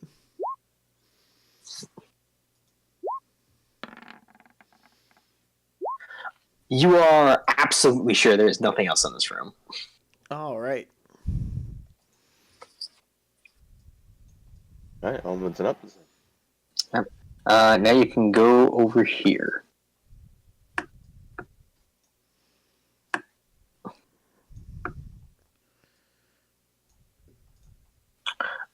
Yeah, and as you head over in this direction, let me just get my notes.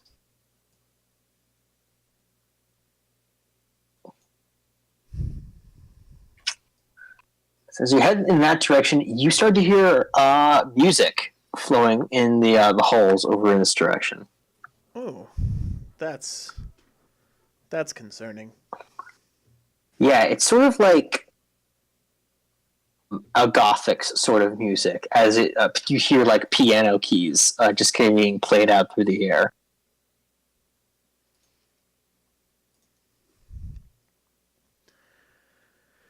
I think stealth is a good idea at this point. We'll have some cover too. Well, sadly, I can't join you in that, so I could let you all go first, or I can go first and get their attention, and you sneak up on them. Unless you want me to cast Pass Without Trace. Or we could do that. That is a very good spell.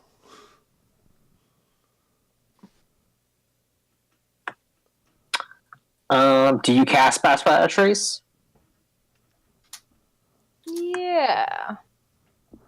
Cool. All right.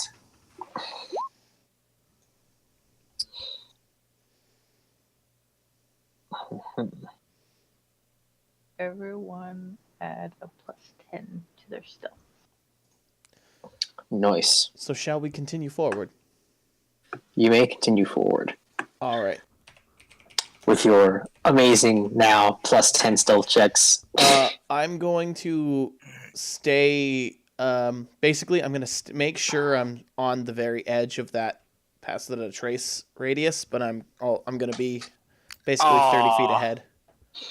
Hey, you still get a 20. Don't worry. Yeah. No, I have disadvantage. I know, but you still get the 10. God.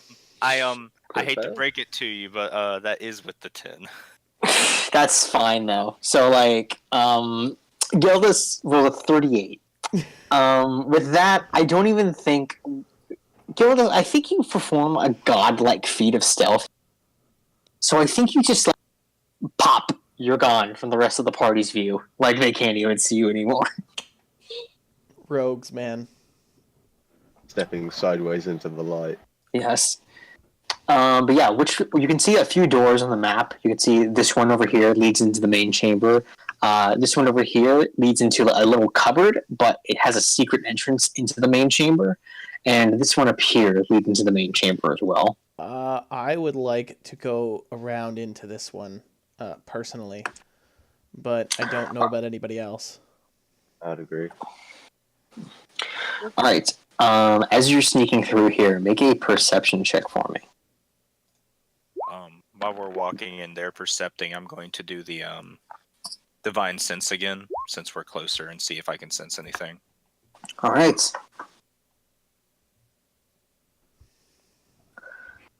All right. You try your senses again, and nothing seems to ping while you do this, though. That's concerning. All right. All right, Gildas, as you're about to push forward on the secret door, you note that, as you're doing it, this seems to be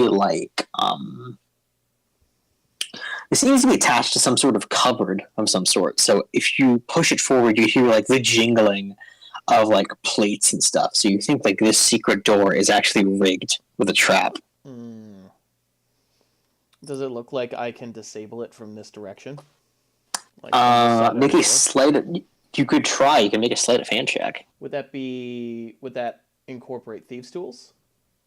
No, I think this would be sleight of hand because you're not really picking a door or anything. You're kind of trying to very carefully push the door forward. Yeah. 10. With a 10, I'll say that you do manage to do this. You push the door open forwards, and you see that behind this thing was a cupboard filled with glass plates. So if you had pushed it too hard, it probably would have broken your stealth immediately. Because can I just basically push it just so slightly that I can basically squeeze into a crack and then go around and start taking the glass off of the shelf? You could, yes. So you do that, and now it is untrapped. And then I'm just going to open it the rest of the way and gesture everybody to come inside.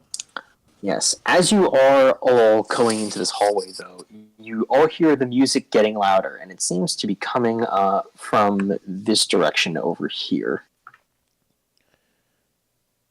I'm going to, as stealthily as I can, attempt to basically scout ahead. I just want to scout ahead.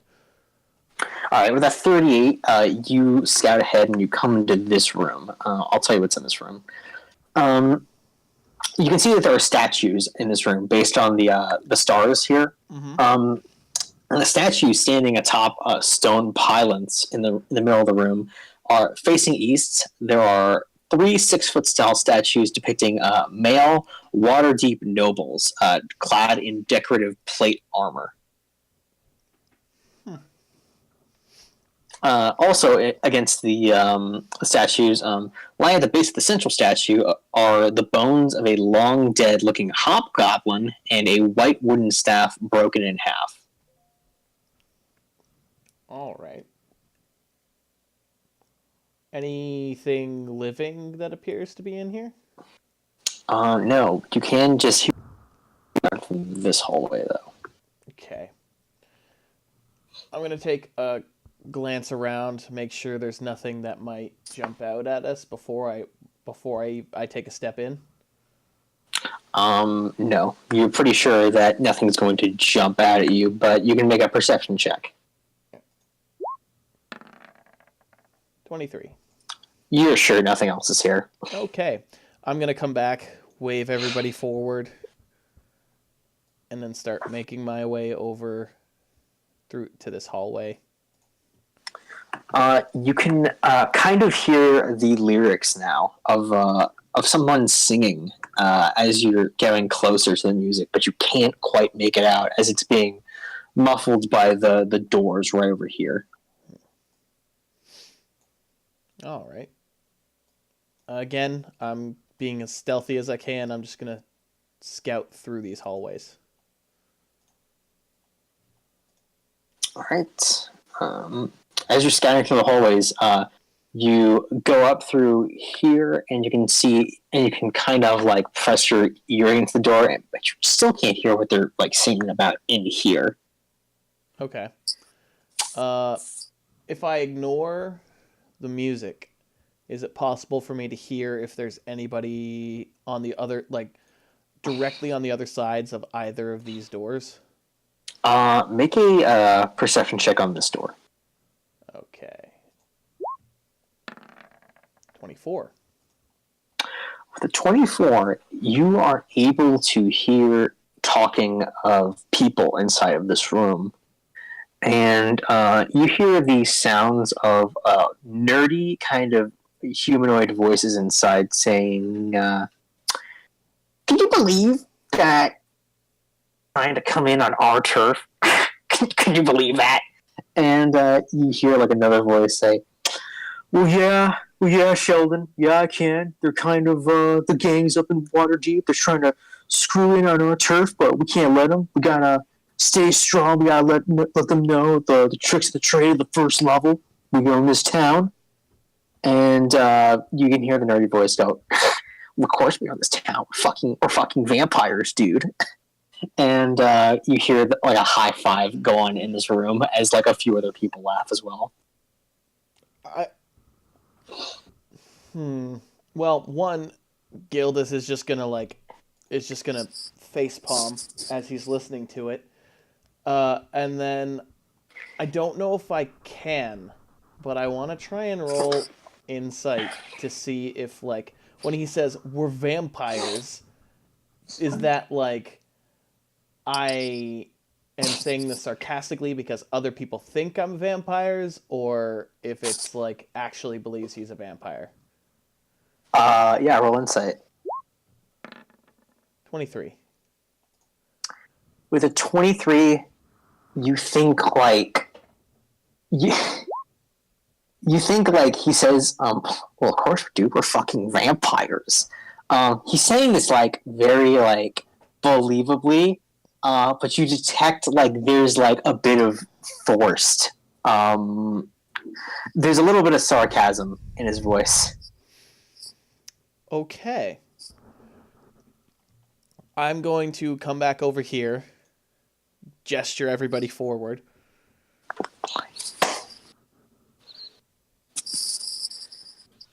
Can I make a suggestion?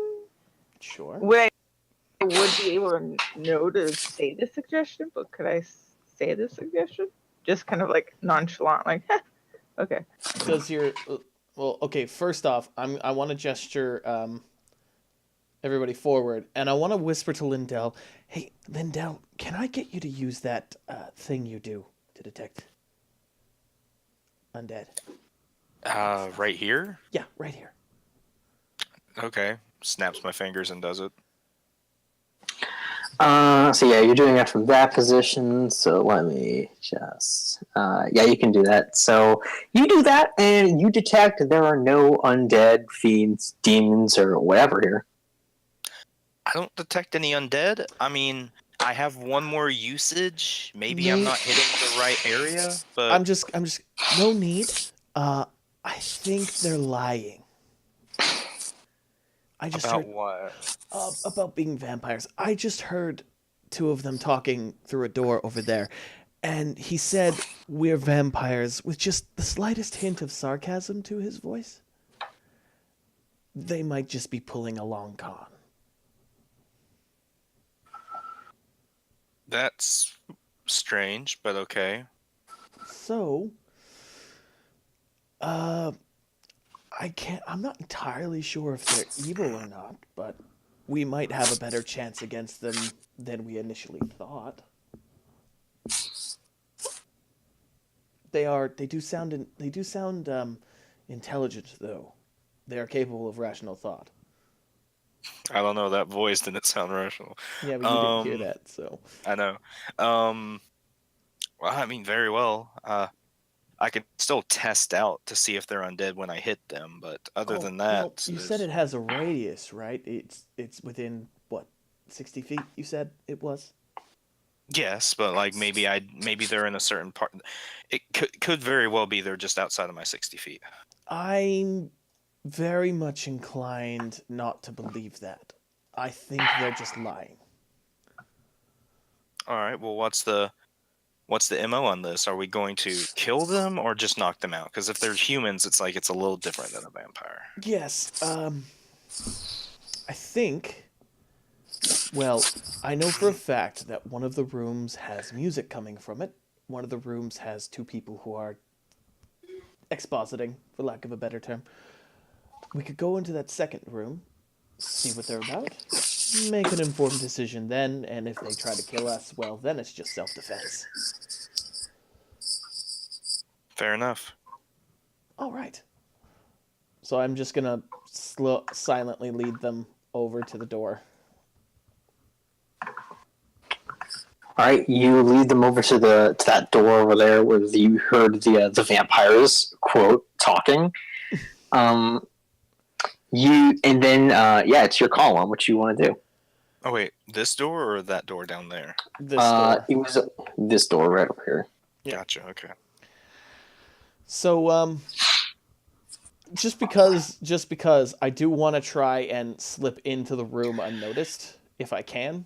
If I can't, I'm not worried about it, but I am going to try. You can try to.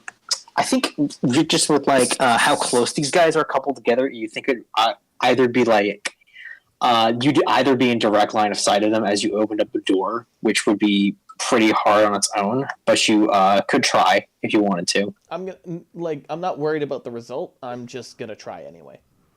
All right. So would that be a stealth check or? This would be a stealth check, yes. Yeah. So with that, I say you can open up the door and they will not notice you. As you do open up the door, though, you see inside are a bunch of people gathered around tables, and they seem to be looking at a bunch of sheets of paper as they discuss their plans for the Xanathar Guild. And you can see that 4 of them are over here. They have long long brown hair, all the same hair, and long kind of Dracula-esque capes around them. And you can see that as this is all as they're kind of discussing this about the Xanathar Guild, you can see that they have little around the tables where they have Dracula fangs, and they are also seem to have little fake wands just on the table. And I think at this point you kind of realize what they are, and you think they're in this world. You think they're LARPers. All right. So I am going to. They deserve to die. Let's go. All right. So I'm just gonna put my arm around this guy that I'm next to, put my knife to his throat, and then just out loud be like, "So what's going on in here, gentlemen?" You scare this guy so bad. Do an intimidation check. 6. You still scare him a little bit because he's a nerd, and you're shoving a knife to his throat. He's like, "Oh my god!" Blah. What are you doing in Count? Count. What's my name again? And the other guys look over here and they notice this little band of adventurers at the doorway. They all kind of shove their dentures into their mouths so they have vampire teeth, and they get out their fake wands and they say, "Who goes into the den of Dracula?" And they're all kind of looking at all of you, and then I think one of them looks at Gildus and they're like, Excuse me, sir. Can you let go of our friend? So you're vampires then? Uh, on the weekends, yeah, but during the weekdays, my name's Todd. Todd. Yes. I just like the image of them pretending to be vampires while this dude strapped to the nines in knives is just arm around their friend, knife to his throat. It's like, so what exactly is your purpose down here? Because I've seen Well, goblins and bugbears and brains with beaks and tentacles. And walking brains that jump into other people's heads and eat them from the inside. So, how are you dangerous exactly? you see one of the guys come forward to you, Gildus, and he's just like, "Well, hey there. My name's Sheldon. I'm Yes, I heard the that. I was I'm listening to yes. you from behind the door. Well, that's a little rude, but I mean, it's just always shoving a knife to somebody's neck. Listen, I just wanted to say that I'm sorry if our group has caused you any trouble. But I need you to stop shoving the knife to that guy's neck because we didn't mean anything. We're just sort of doing our group events down here, and we have recently been in some divisive combat with the Xanathar Guild, and that has triggered sort of a primal instinct inside of us to fight in self-defense. So if you're here from the Xanathar Guild and you're here to kill us, I'm afraid you're about to get your fucking ass whooped because we are badasses. I'm just Gildus is just gonna burst out laughing. Well, first thing, we're not Xanathar. Second, I've been attacked by nearly everything I've come across short of these people behind me, so I basically have learned to threaten first, ask questions later. Third, you're going... Wow, you honestly think you're threatening to me. That's funny. I'm going to take my knife away from the dude's throat. You came down into Undermountain. This Yes. dungeon that is known for literally being a death trap that costs you a gold each if you're going through Dern. And you're doing this for what exactly? Well, there's this cool throne room just a couple doors down, and we used it to host our nightly courts here, and sometimes we use it for LARPing events, and we get to play this cool thing called Dracula's Masquerade, and basically we all become vampires for a night. And one night, the Xanathar Guild interrupted our nightly activities and killed one of our members, and so we decided to post up a rival gang outpost over here to defend ourselves from them. And so we've been kind of fighting them on and off, and with some of the help of our more experienced members, we've been learning how to kick some ass, if I have to say so myself. And he unzips his fanny pack that he has on his little belt buckle, and he pulls out a nice little bronze dagger, and he's just like, I'm gonna have to say that I have killed at least half a person since I came down here, and it's a rush. So as he says that, I'm going to just look down at the 20 knives that I have strapped to my person. Half a person, you say? Yeah, half a person. I stabbed one guy. I was knocked out for the rest of the fight because he punched me in the face really hard, but I'm pretty sure he died of blood loss. But I'm not that sure. Gildus is just killed him. Gildus is going to just do that thing where it's the really long, deep inhale. Okay. He's come back to me when you've done, starts counting off on his fingers, more than 20, and then he's going to turn around and walk out of the room. They're dorks, and then keep walking. It was hey, we're not dorks, we're vampires. And then you hear one of them hiss at you, just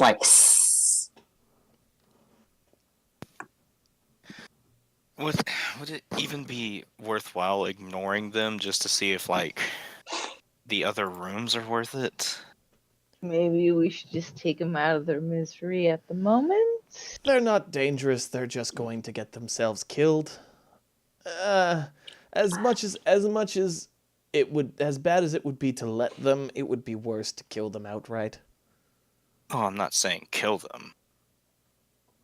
They're very intent on playing the part. It's just so strange. Who would ever spend their weekend acting out as a different character? I don't get it. It's pretty cool, dude. You should try it sometime. We're not asking you, Sheldon. Okay.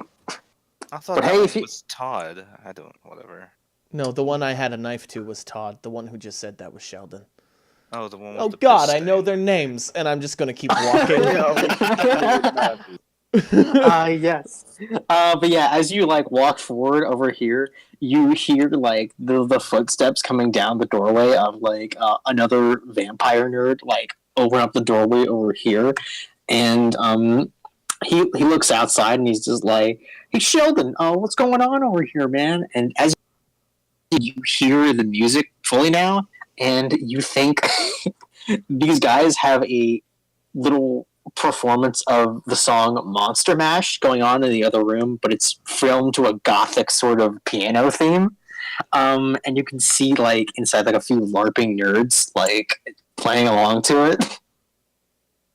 So I've got this one fireball. I was intending to keep it for something useful, but I'm willing to sacrifice it for this. Gildas is just basically going to have a permanent facepalm going on. It's just like, I don't even want to give them the time of day anymore. I don't. No. As Gildas just walks away. Alright, so you guys begin to walk away from the vampire nerds. Gildas at the very least. Like, I need to ask. Like, was this in the module? I will tell you that after the session is done. Okay. I was about to say, if there's canon loppers in Faerun, I might need to put up like I need to stop D&D forever now. You're just like the Wizards of the Coast. No. Oh, actually, I'm gonna go back, kick the door open over here, and be like, one thing before I never speak to you again, Sheldon. Like it's literally just the door is kicked open by Gildas. He says this really loudly. To the north, or at least the north of what's showing on my screen out of character. Yeah.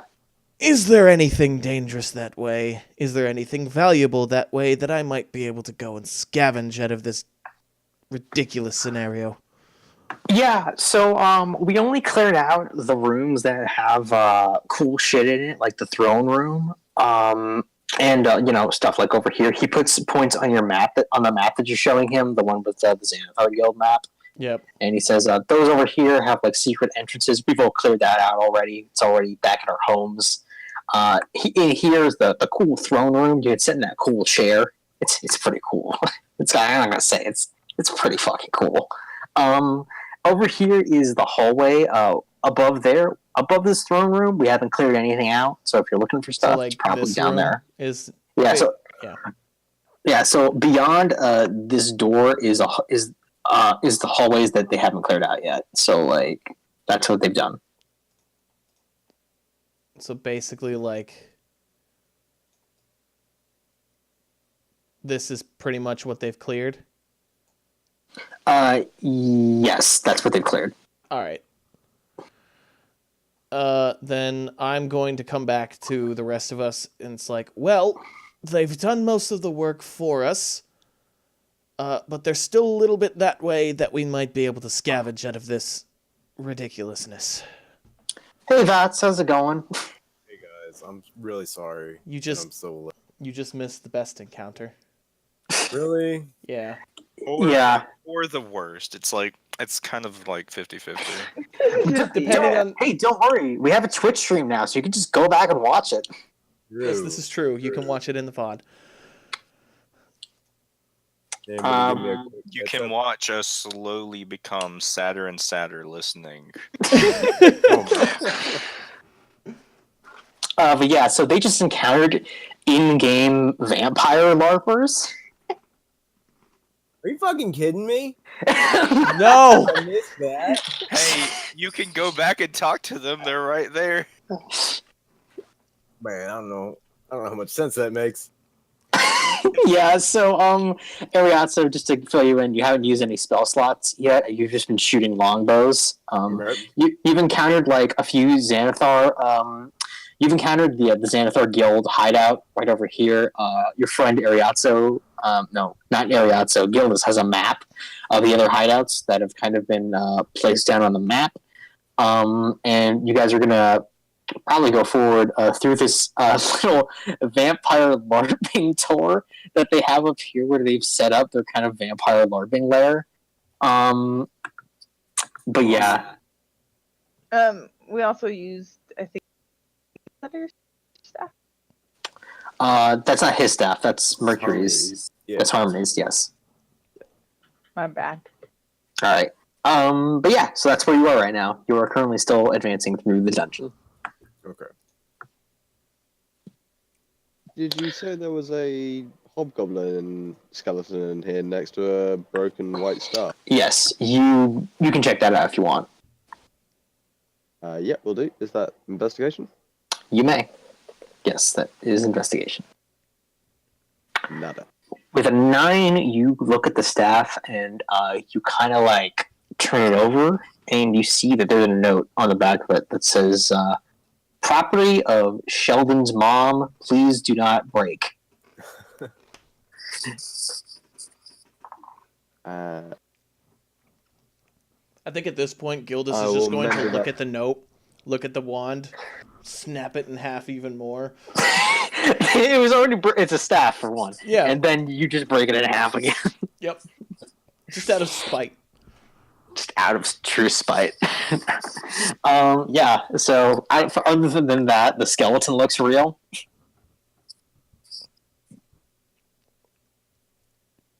But yeah, so you can go up this hallway, and you can continue to go further up. All right. So we know that this stuff is pretty much cleared. Yeah, if you were to look into this room, it seems like they have this is kind of like their hall of retreat. You can see there's like cool little posters of like the video game, the RPG they play, Vampire Masquerade, and you like look at the posters and then you like quickly dismiss them because Gillis, I think you hate these guys more than ever right now. It's not even that he doesn't like them. It's just that he finds the fact that they're in the Undermountain just ridiculous. Yeah, and you see that there's like little bedrolls because they sleep here sometimes. And then over here is the throne room. You can see that the cool throne over here. You guys are the best. You can see over here it is a throne made up of. In the middle of this room lie the bones, skull, and rided leather wing flaps of a stinging wyvern, intermitigated with shards of crystal. So a dead wyvern is just in the middle of this room.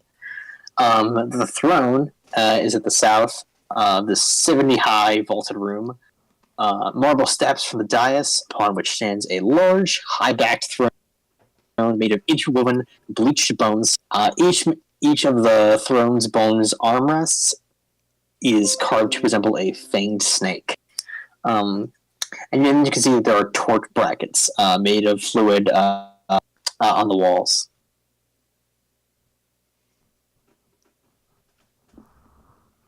You said the torch brackets are made of what? Yeah, fluid. They seem to be made of some kind of like gooey fluid. Huh. That's gross.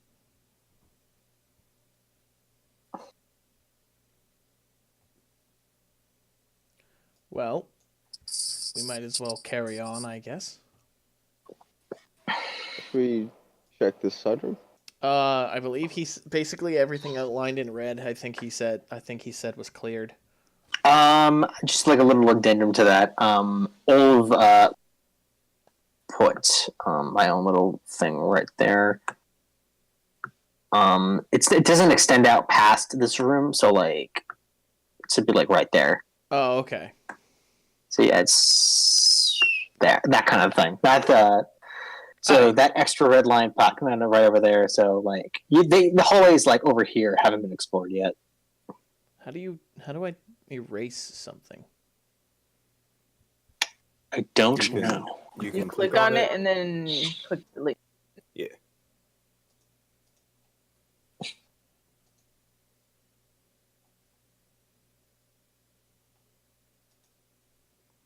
Oh, on the keyboard. Yeah. There we But go. yeah, so yeah, there we go. And so yeah, you guys can see there are two doors going out over here. You can hear some muffled voices in this room over here.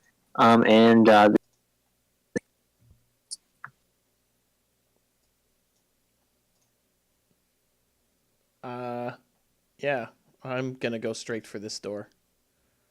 All right, you open up the doorway over there, and you are going to let's see, it's 12. It's 12. It's a good thing these are numbered on my map. That's the way I can do this. So as you go out here, you can notice there are statues up and down the hallway, all where the stars are. And they seem to be life-size granite statues of human warriors facing inward and stand atop two rows of pedestals that run along the hallway. There's also a web-covered ceiling. It seems there's like a lot of spider webs on the top of the ceiling right here. They don't look old, but they do look kind of freshly ingrained in. Interesting. Well, we could clear them. Has anybody got any fire? I think we all have torches Yeah, I have a torch. and a tinderbox. Yeah, if you want to try to light the webs on fire, you could totally do this. Yeah. Yeah, Why I'll not? have a crack at it. All right, you kind of light the tinderbox up and start lighting the webs on fire. As you do so, you see three giant spiders like launch down from the ceiling at different ends of the hallway. And you can all see that they are riddled with arrows inside of their bodies, and you can see that these spiders are dead. Oh, Well, that is handy. quite convenient. But something's been through here shooting arrows, so we might want to be careful of that. Agreed.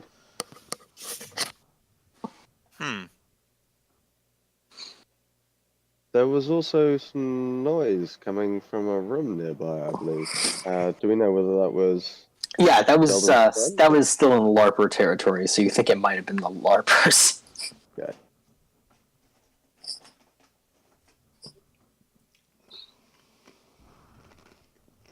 Well, Wow. onwards and upwards, I suppose. Left or right? Well, Left? we know that, yeah, left works because with the map, we know that there's not much to explore over here, so we might as well start that way. Makes sense if we've still got this area on our map. So yeah, you go over here, and you are going to encounter. You see that there are pillars in this hallway, just like 6 regular pillars. It seems that there's an alcove in the northwest corner containing a rusty pile of armor. And inside the armor seems to be a lot of dust and several debris. Looks like somebody was probably like died in this armor a long time ago.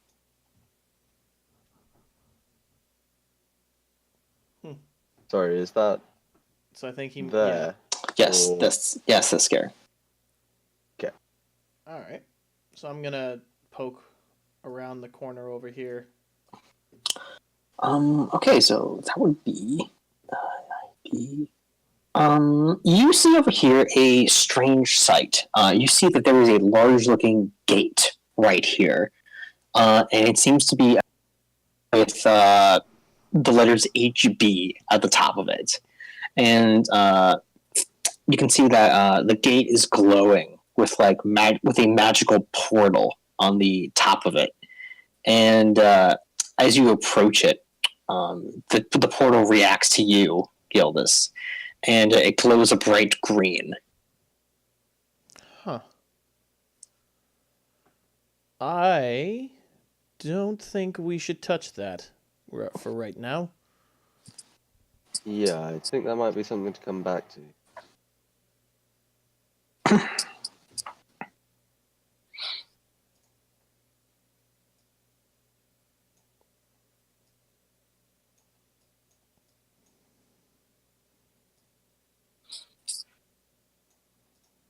A gat. Or no, a gate. All right, yeah.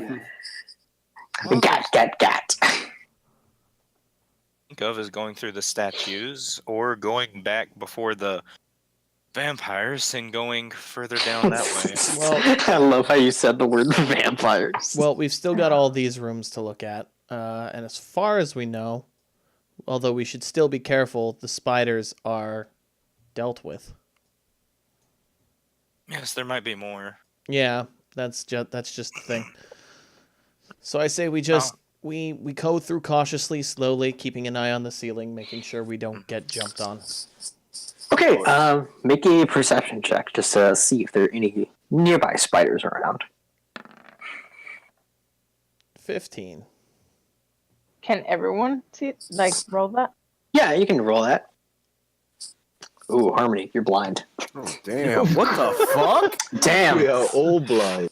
You're trying to wipe the webs out of your faces. You're just like, get out of here. Some of the ashes just fall into your eyes, which just sucks. The tiefling and the two people from the Underdark go, we can't see down here. Yes. It's been a long time since you've been back underground, so you're just like, man, has it always been this dusty? Man, someone really let themselves go. Yeah, so as you go down to this section, you notice that there is an alcove right in here that you can go into. I didn't see anything with the 21. You didn't see anything with the 21, no. It looks fine. Okay, great. So yeah, you can go down here. There seems to be a door leading to a small room. I'm going to listen at the door and see if I can't hear anything moving inside. With your perception, you do not hear anything inside. Okay, I'll open the door, I suppose. You open up the door, and you can see that inside of this tiny room, there is nothing inside of it except for a ghostly-looking 1-foot diameter humanoid eye surrounded by motes of light. The eye kind of looks around the room as if looking for something. And then it spots Gildas within the doorway. And the eye blinks for a moment as if it has skin attached to it somewhere. And then you hear a little chuckle throughout the air, and then you see the eye vanish. Huh. Was it one of those spectators that was chasing us at the dock? No, this was just a regular eye. Just like a... Well, Can I we would tunnel? say we go forward, assuming that something knows we're here.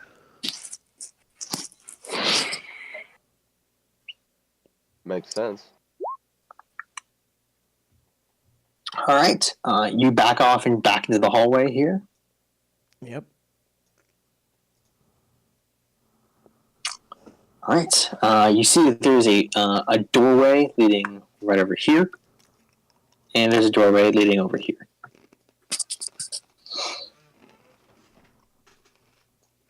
Well, would someone else like to go forward? Ah, me. I can. By all means. All right, You want me to try this door? Mercury, you open up a door, and inside you see an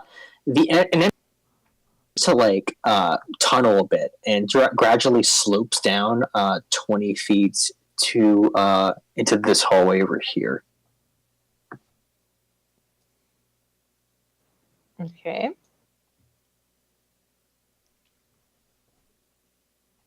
So if you want to look into it, you or go forward into it. There is nothing in this room. Can I stealth first? You can certainly stealth. I will also stealth. How tall are the ceilings here? The ceilings are 30 feet high. Yeah, because you were saying it sloped down, right? Yes. With that with the pair of 21s, yes, you guys are stealthed. All right. As you move forward into this room, you see that the room ceiling is 15 feet high, and at the edges, and 30 feet high in the middle. The dome is filled with sizzling acid that defies gravity as it floats 15 feet above the floor. There's a statue of an 8-foot tall armed fish monster. It looks to be petrified in the middle of the room. It stands facing north. Its webbed hands clutch an ornate 1-foot square stone box with a lid and a keyhole. And you can also see with your Xanathar Guild map, there is a secret door right over here. Let me just get the secret door. So, Gildus is going to make an educated guess and assume that this room has a trap of some sort. There is a 15, like, above you guys, like, acid that's defying the laws of gravity and filling up the whole ceiling. Basically, I'm going to look around the room and try to determine how that is that is triggered to fall. All right. You can do a investigate. No, do an Arcana check. Oh. All right. Because you know that that's a 3. Can I help? Yeah. You know that, like, you deal more in the more conventional traps. This seems like more magical than conventional lockpicks or, like, booby traps. This is more like one of Hallister's traps. So, Can I make the same check? Sure, go ahead. I'll give you guidance, Mercury. Or Harmony. Whoever's doing it, I'll give them. Yeah, so Harmony, you can take that guidance. 1d4 inspiration type thing. That's a 15. With a 15, you think that the box is magically linked to the ceiling acid, but you think that it's more in the lock than anything. Okay, so I'll explain that. So stands to reason that moving the box might not trigger it, but opening the lock? With that Arcana check, yes. You think if the lock is opened the wrong way, it will trigger the acid to fall. Okay. Then I am going to very cautiously take a couple steps into the room and go see what's behind this door. You look into that secret door right there, and you open it up, and you see it's a 10-foot square room of nothing. All right. How about... All right, I have an idea. You all go outside of the hallway, back to where the statues are. I'm going to take the box, go into this little room over here, and try to open it. All right, so you're going to try to pry the box out of this monster's hands? Without touching the lock, if I can help it. All right. Give me a athletics check. 17. Not bad. With a 17, you try to grab the box from this thing's hand. You seem to make some headway in it, but you are not able to fully get it out. Anybody else want to take a stab at this? I can have a try. I think it's best if we find a way to get the box out of the room before we fiddle with it, is all. I agree. Yeah, since it seems to be the lock that's the issue, then it shouldn't be too much of a problem if we avoid the lock when trying to pull it out. So, Yeah, yeah, I'll have a crack. that seems to be what's working. Harmony, you try to pry this thing out. You have even less luck than Gildas did. Lindell, are you going to give it a shot? If you want me to, I was kind of enjoying watching you all do it. What, the But- guy with a -1 to his athletics? Yeah, yes, exactly. Show it I will- done, Master. I'll give Lindell guidance for her attempt. All right. Ooh. What? Oh no! You quietly, like, you're like, watch me and my big beefy arms get this thing.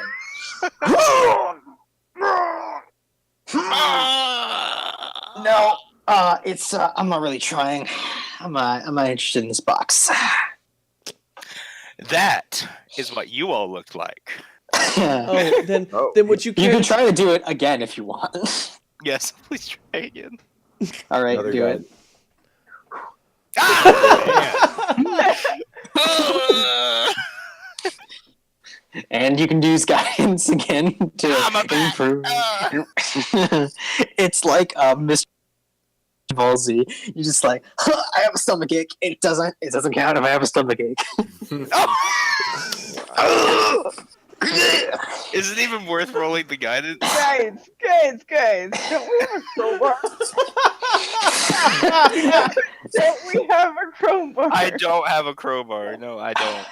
Wait. Wait. Should I just spam athletics until I get I it? have a crowbar. You may spam athletics until you get this thing. Nope. And I give myself guidance as well. Yeah, there we go. Yes, you get it. You get the thing. You uncork the box from this thing's grasp. As you do, you can see that the statue starts to break apart a little bit, and you can see that this petrified monster begins to unpetrify itself. Horrible sort of sanguine sea beast underneath it begin to reach out, and we're gonna roll initiative. Oh, good. Throw it!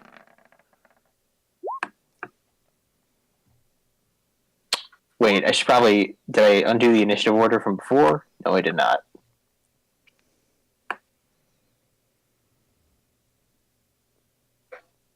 Let's see. Okay, yeah. Okay, that's good. All right. So let me just get this dude. Nothing feels better than Nat 20ing initiative and people still get higher than you. Okay, here we go. So you guys are going to be facing off against this thing. No, I have to quietly put that thing on the map.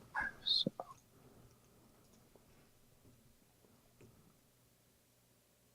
And then it is going to roll into the initiative.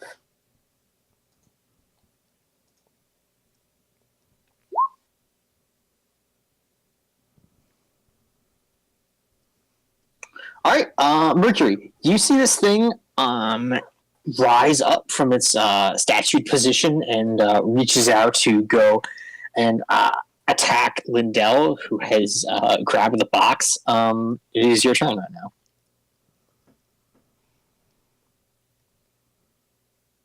I'm gonna move forward, and I think I can reach it.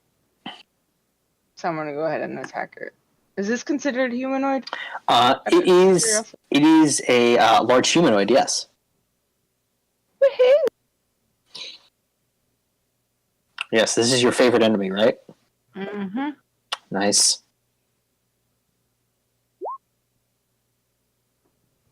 With a 26, you will hit. With a 20, you will hit.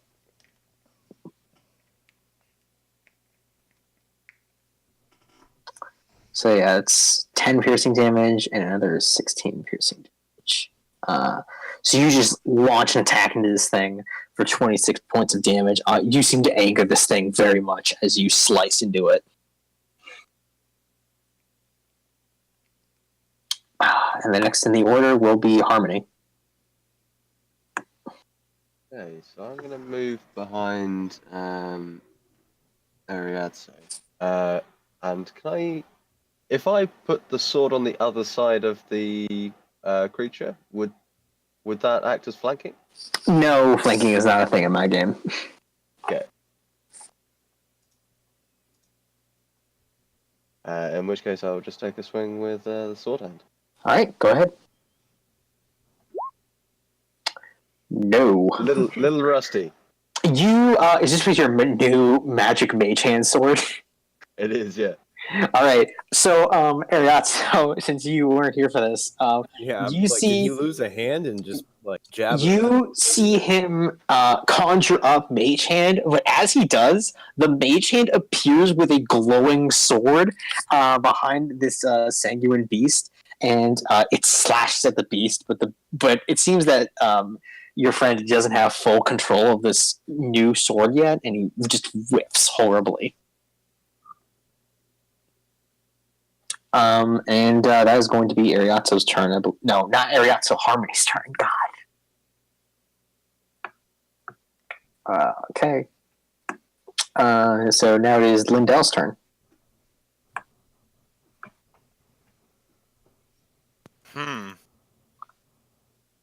That's a big fish, man. All right. I won't do anything special. I'll just slash at him twice. The first attack misses. The second attack hits. 11 slashing damage. 11 slashing damage. He takes that. He looks to be getting quite a bit injured now. All right. I'll dump a smite into him. Oh, all right. There we go. 10 damage. 10 damage. Oh, yeah. He's looking pretty hurt right now. Okay, now it's his turn. All right. It is going to attack Lindell, who has the box. Lindell, do you have all of your hit points? Yeah, after Harmony healed me, I just used Lay on the Hands to get myself the rest of the way. Okay, then. So first it's going to try to bite you. That's a 12 versus your AC. That's not going to hit. Nope. And it's going to make a claw attack at you. All right. It's a 22, so that's going to hit for 7 slashing damage. And then you see it make another claw attack against you, but you see that like it sniffs a bit as it senses your blood, and you think it has more of an ability to attack you now because you're injured. That's another 22 versus AC, so take another 7 slashing damage. Do what? Sorry. Take another 7 slashing damage because it hit your. It got another 22. Damn. Okay. But now it's the end of his turn. So, Gildas. All right. I'm going to come down over here. I will use my bonus action to attempt stealth. Go ahead. It actually 11. sees you. Okay, it sees me. I'm still going to attempt sharpshooter because it's worth it. 21 to hit. Oh, yeah. Yep, that hits. For 26 damage. Do you get the sneak attack damage with sharpshooter? Yeah, I have allies within 5 feet of it. Oh, yeah. That's right. That's right. All right. You now have... This thing looks really bad. You've just ducked this thing in. You just knifed this thing in the neck with your sharpshooting abilities, and it's looking real bad. That's me. Now it is Ariatzo's turn. Ariatzo is gonna screech because he's surprised by this statue coming to life, and he throw his longbow down and pull out his scimitar and try to slash this guy. 14 will hit. Okay, then he will pick up his longbow and try to run away. Okay. You will take an opportunity attack. Though. Yeah, I know. All right, it is going to attempt to claw at you. That's a 24 versus AC. No, man, it doesn't hit. No, I'm kidding. It definitely hit. Take 12 slashing damage. Yikes. And now it is someone else's turn. It is Mercury's turn again. Back at the top of the order. Yeah, Mercury looks at Ariata as he like runs away. He's like, really? Wow. 15 will not hit. 20 will hit. And tell me how you kill this thing. Oh, I'm gonna fillet it like sushi. Okay, I'm not sure if you can actually do that, but I think what happens, cut it, like you stick your sword into this thing and you like prop it up with one hand, like you have it on a stick now. I just wave its head. Yeah! And yeah, this thing is now dead.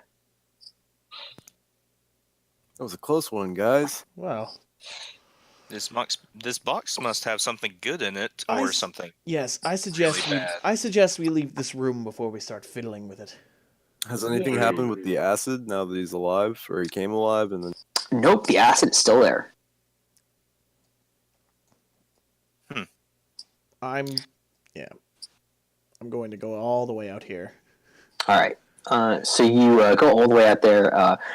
Gildas, you look at the lock and you think that if you wanted to, you could try to use thieves' tools to unlock the box. That's my plan. I'm also just going to close this door and go all the way over here before I start fiddling with it. You're just like you're so scared. You step over there near the nerd room, and you're just like fiddling with this thing. Give me a thieves' tool check. That is good enough. You unlock the box. Give me a 1d100 roll. Okay. Oh, you found another apple. 48. 48. 48. Are you sure it was an apple, though? Okay. This is...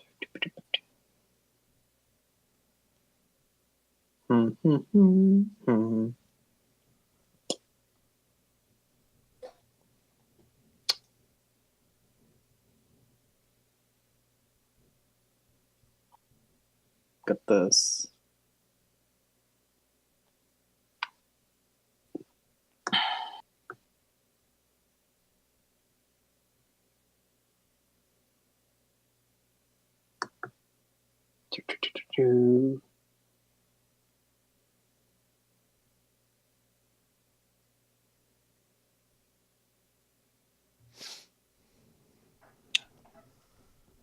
Come on. What was the thing? What's in the box? What's in the box? Box! What's in the box? Gildas, what's in the box? Come on! Oh, here we go. You see inside here, there is a nice-looking fiddle inside here. It's a nice wooden fiddle, but it seems to be, as you look at it, it's actually carved out of bones. And bones are carved meticulously. And they have, like, magical runes set inside of them. Make an Arcana check with me, real quick. Okay. Arcana. 6. You don't know what this thing is, but it seems magical. Hey, Harmony, you're a musical sort of fellow, aren't you? Yeah. What do you make of this? Well, let me have a see.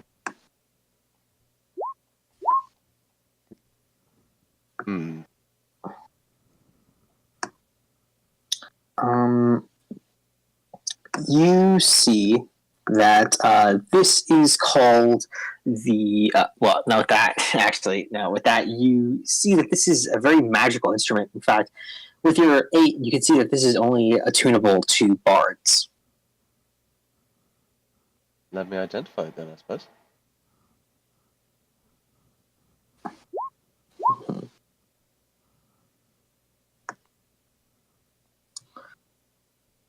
All right. With Identify, you see that this is called the Fiddle of Lost Souls. Once attuned, once per day, you may use an action to summon the souls of 1d6 damned musicians for 10 minutes. While active, the musicians play a ghostly accompaniment to any music you make. While active, you may add the number of musicians to the attack roll or spell save DC of any bard spells or abilities you cast. If you do, they are returned to the fiddle. If you roll a 6, you must roll again. Does not create more musicians on consecutive rolls. If you roll 3 consecutive 6s, you join the souls trapped in the fiddle. Oh, So here's the spell. So.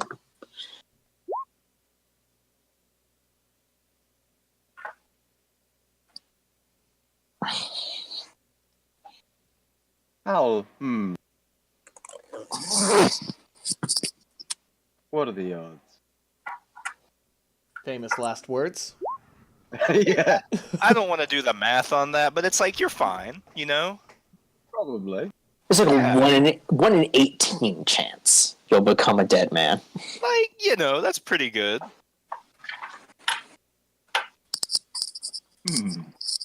How often do you roll a natural? Roll 3d6 right now and see. And then you get sucked into it. Yeah, exactly. You can do a test roll if you want.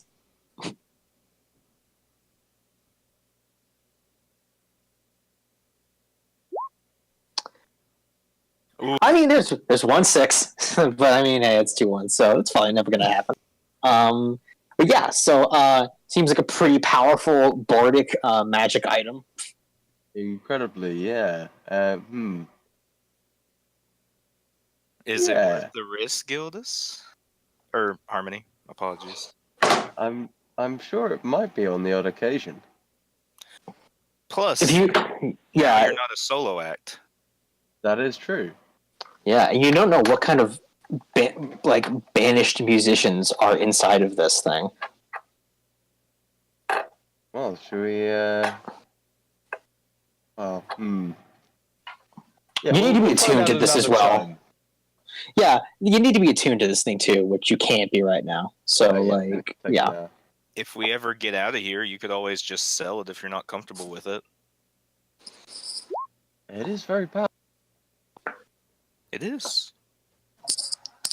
I like the We'll irony see. behind it. We'll see. Yeah. If you did this during a boss fight, it would certainly help you out a lot, since it would Exactly. Yeah. Yeah, like if you get On the odd occasion. like you can max get a 5 because it doesn't let you get 6, but if you get 5 and that's a +5 to your save DC, Yeah. like Is it get Oh, go ahead. fucked. Boss. Exactly. Yeah. is it Yeah. ironic that it requires that you need the number 666? Number of the beast. Number of the beast. It's not lost on me either that the item that requires 666 is being held by a tiefling right now. And that it's also a fiddle, because, Yeah. Devil went down to Georgia, my man. Harmony went down to the Underdark. Oh, yeah, Harvey went down to Underdark. But yeah, so that clears out that room. You hear, a sound of splooshing coming from that room. Yep, that sounds about right. Traps. We knew what we were getting into when we came down here. Yeah. And now you can see that there's this room down here. Just thinking, Harmony, you got a sword, you got a fiddle, you're getting pretty armed for a bard. What can I say? I'm pretty covered. Yeah. Yeah, you're also getting more cursed. Just like every item you pick up, you're just like, item. it's the cursed man with the bagpipes, mommy. But yeah, if you want to go open up this room, you can. And Let's see if we can find a cursed dart for Gildas that flies back at you if you. yeah, let's see here. Okay, this is room 15. In here, you can see that there is an armory in here. Cobwebs enshroud rows of old weapon racks, many of which have been collapsed under their own weight. A door in the south wall has a hand axe embedded into it. And you can see that there's a little door right over here leading to some room. Nothing living in here? Nope, nothing living in here. All right. I will slowly go and check this door. You open up the door and you see that there is a 10-foot room with a 1-foot thick, 5-foot diameter stone sharpening wheel set into the floor. If you press down on the stone wheel, previously turn the wheel, but the mechanisms under the floor have seized up with age, and the wheel no longer turns. It seems that this might have been like an old den for adventurers to like build up armaments and like go out to explore Halaster's cave, but it's just been forgotten. Well, that's 2 rooms we found for potential rest spots, so that's nice. Mm-hmm. And that's all that's in here. Onward. Onward. And now you've got this door. Yes. I'm going to stand and listen outside of it. See if there's anything on the other side of the door. You hear the sounds of loud snoring coming in from this room. So I'm immediately going to put my finger to my lips in a shh motion. And, Alright. Do I want to try opening this door is the question. How much time since it's been since I used Pass Without a Trace of curiosity? How long does Pass Without a Trace last? Like an hour? Yeah. I'd say it's not been an hour yet since you guys have cast Pass Without a Trace, so you still have it. Alright, then I would like to, silently as I can, open the door. Alright, you open up the door, and as you do, you hear a little ting, ting, ting as bells above the door sound out as you open it. As you do, you hear the sounds of snorts go throughout the room, and as Gildas, as you open up the doors, you see figures, very large figures, from each corner of the room stand up in appraisal of their new guests. Yeah, And I'm just gonna close the door. okay, you close the door, and you don't get an eye on what these things were. You just think that they're large figures. They know we're here now. Anybody else want to go in this room? This is the way forwards, but Well, it's the way forwards if we want to keep going this way. Map says there's other ways to go. I'll use my action to lay on hands as I go to open the door. Alright, you lay on hands yourself and you open up the door. You see the figures, they're now looking at you guys again.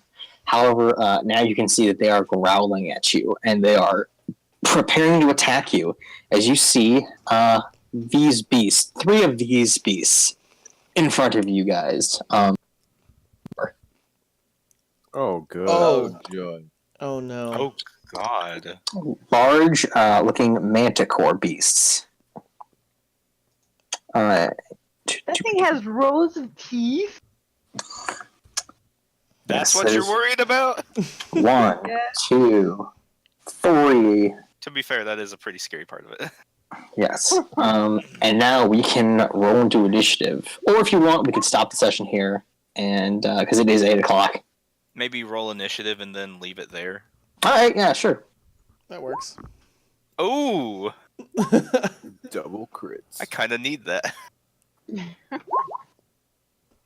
Oh, The devil's taking a break in Georgia right now. Yeah, the devil's like, I want to fucking take a break right now. Examining the new toys. Yes. And that is where we will leave it off for the night. All right. But yes, you guys will fight the Magic Horse next week. I hope you guys liked the session. Sorry you arrived a little bit late, Vats, but It's you can, alright. You don't you need can to always apologize, I do. you can always catch the stream on Twitch nowadays. So you can always just go back at the footage and look at what we did tonight. Yeah, We faced and I'll Xanathar be- Guild members. And I'll be posting the VOD as soon as I stop the stream, which will be right now. Cool. Goodbye, viewers. Yeah, so everybody listening, this is your DM Boom, and this is a good night.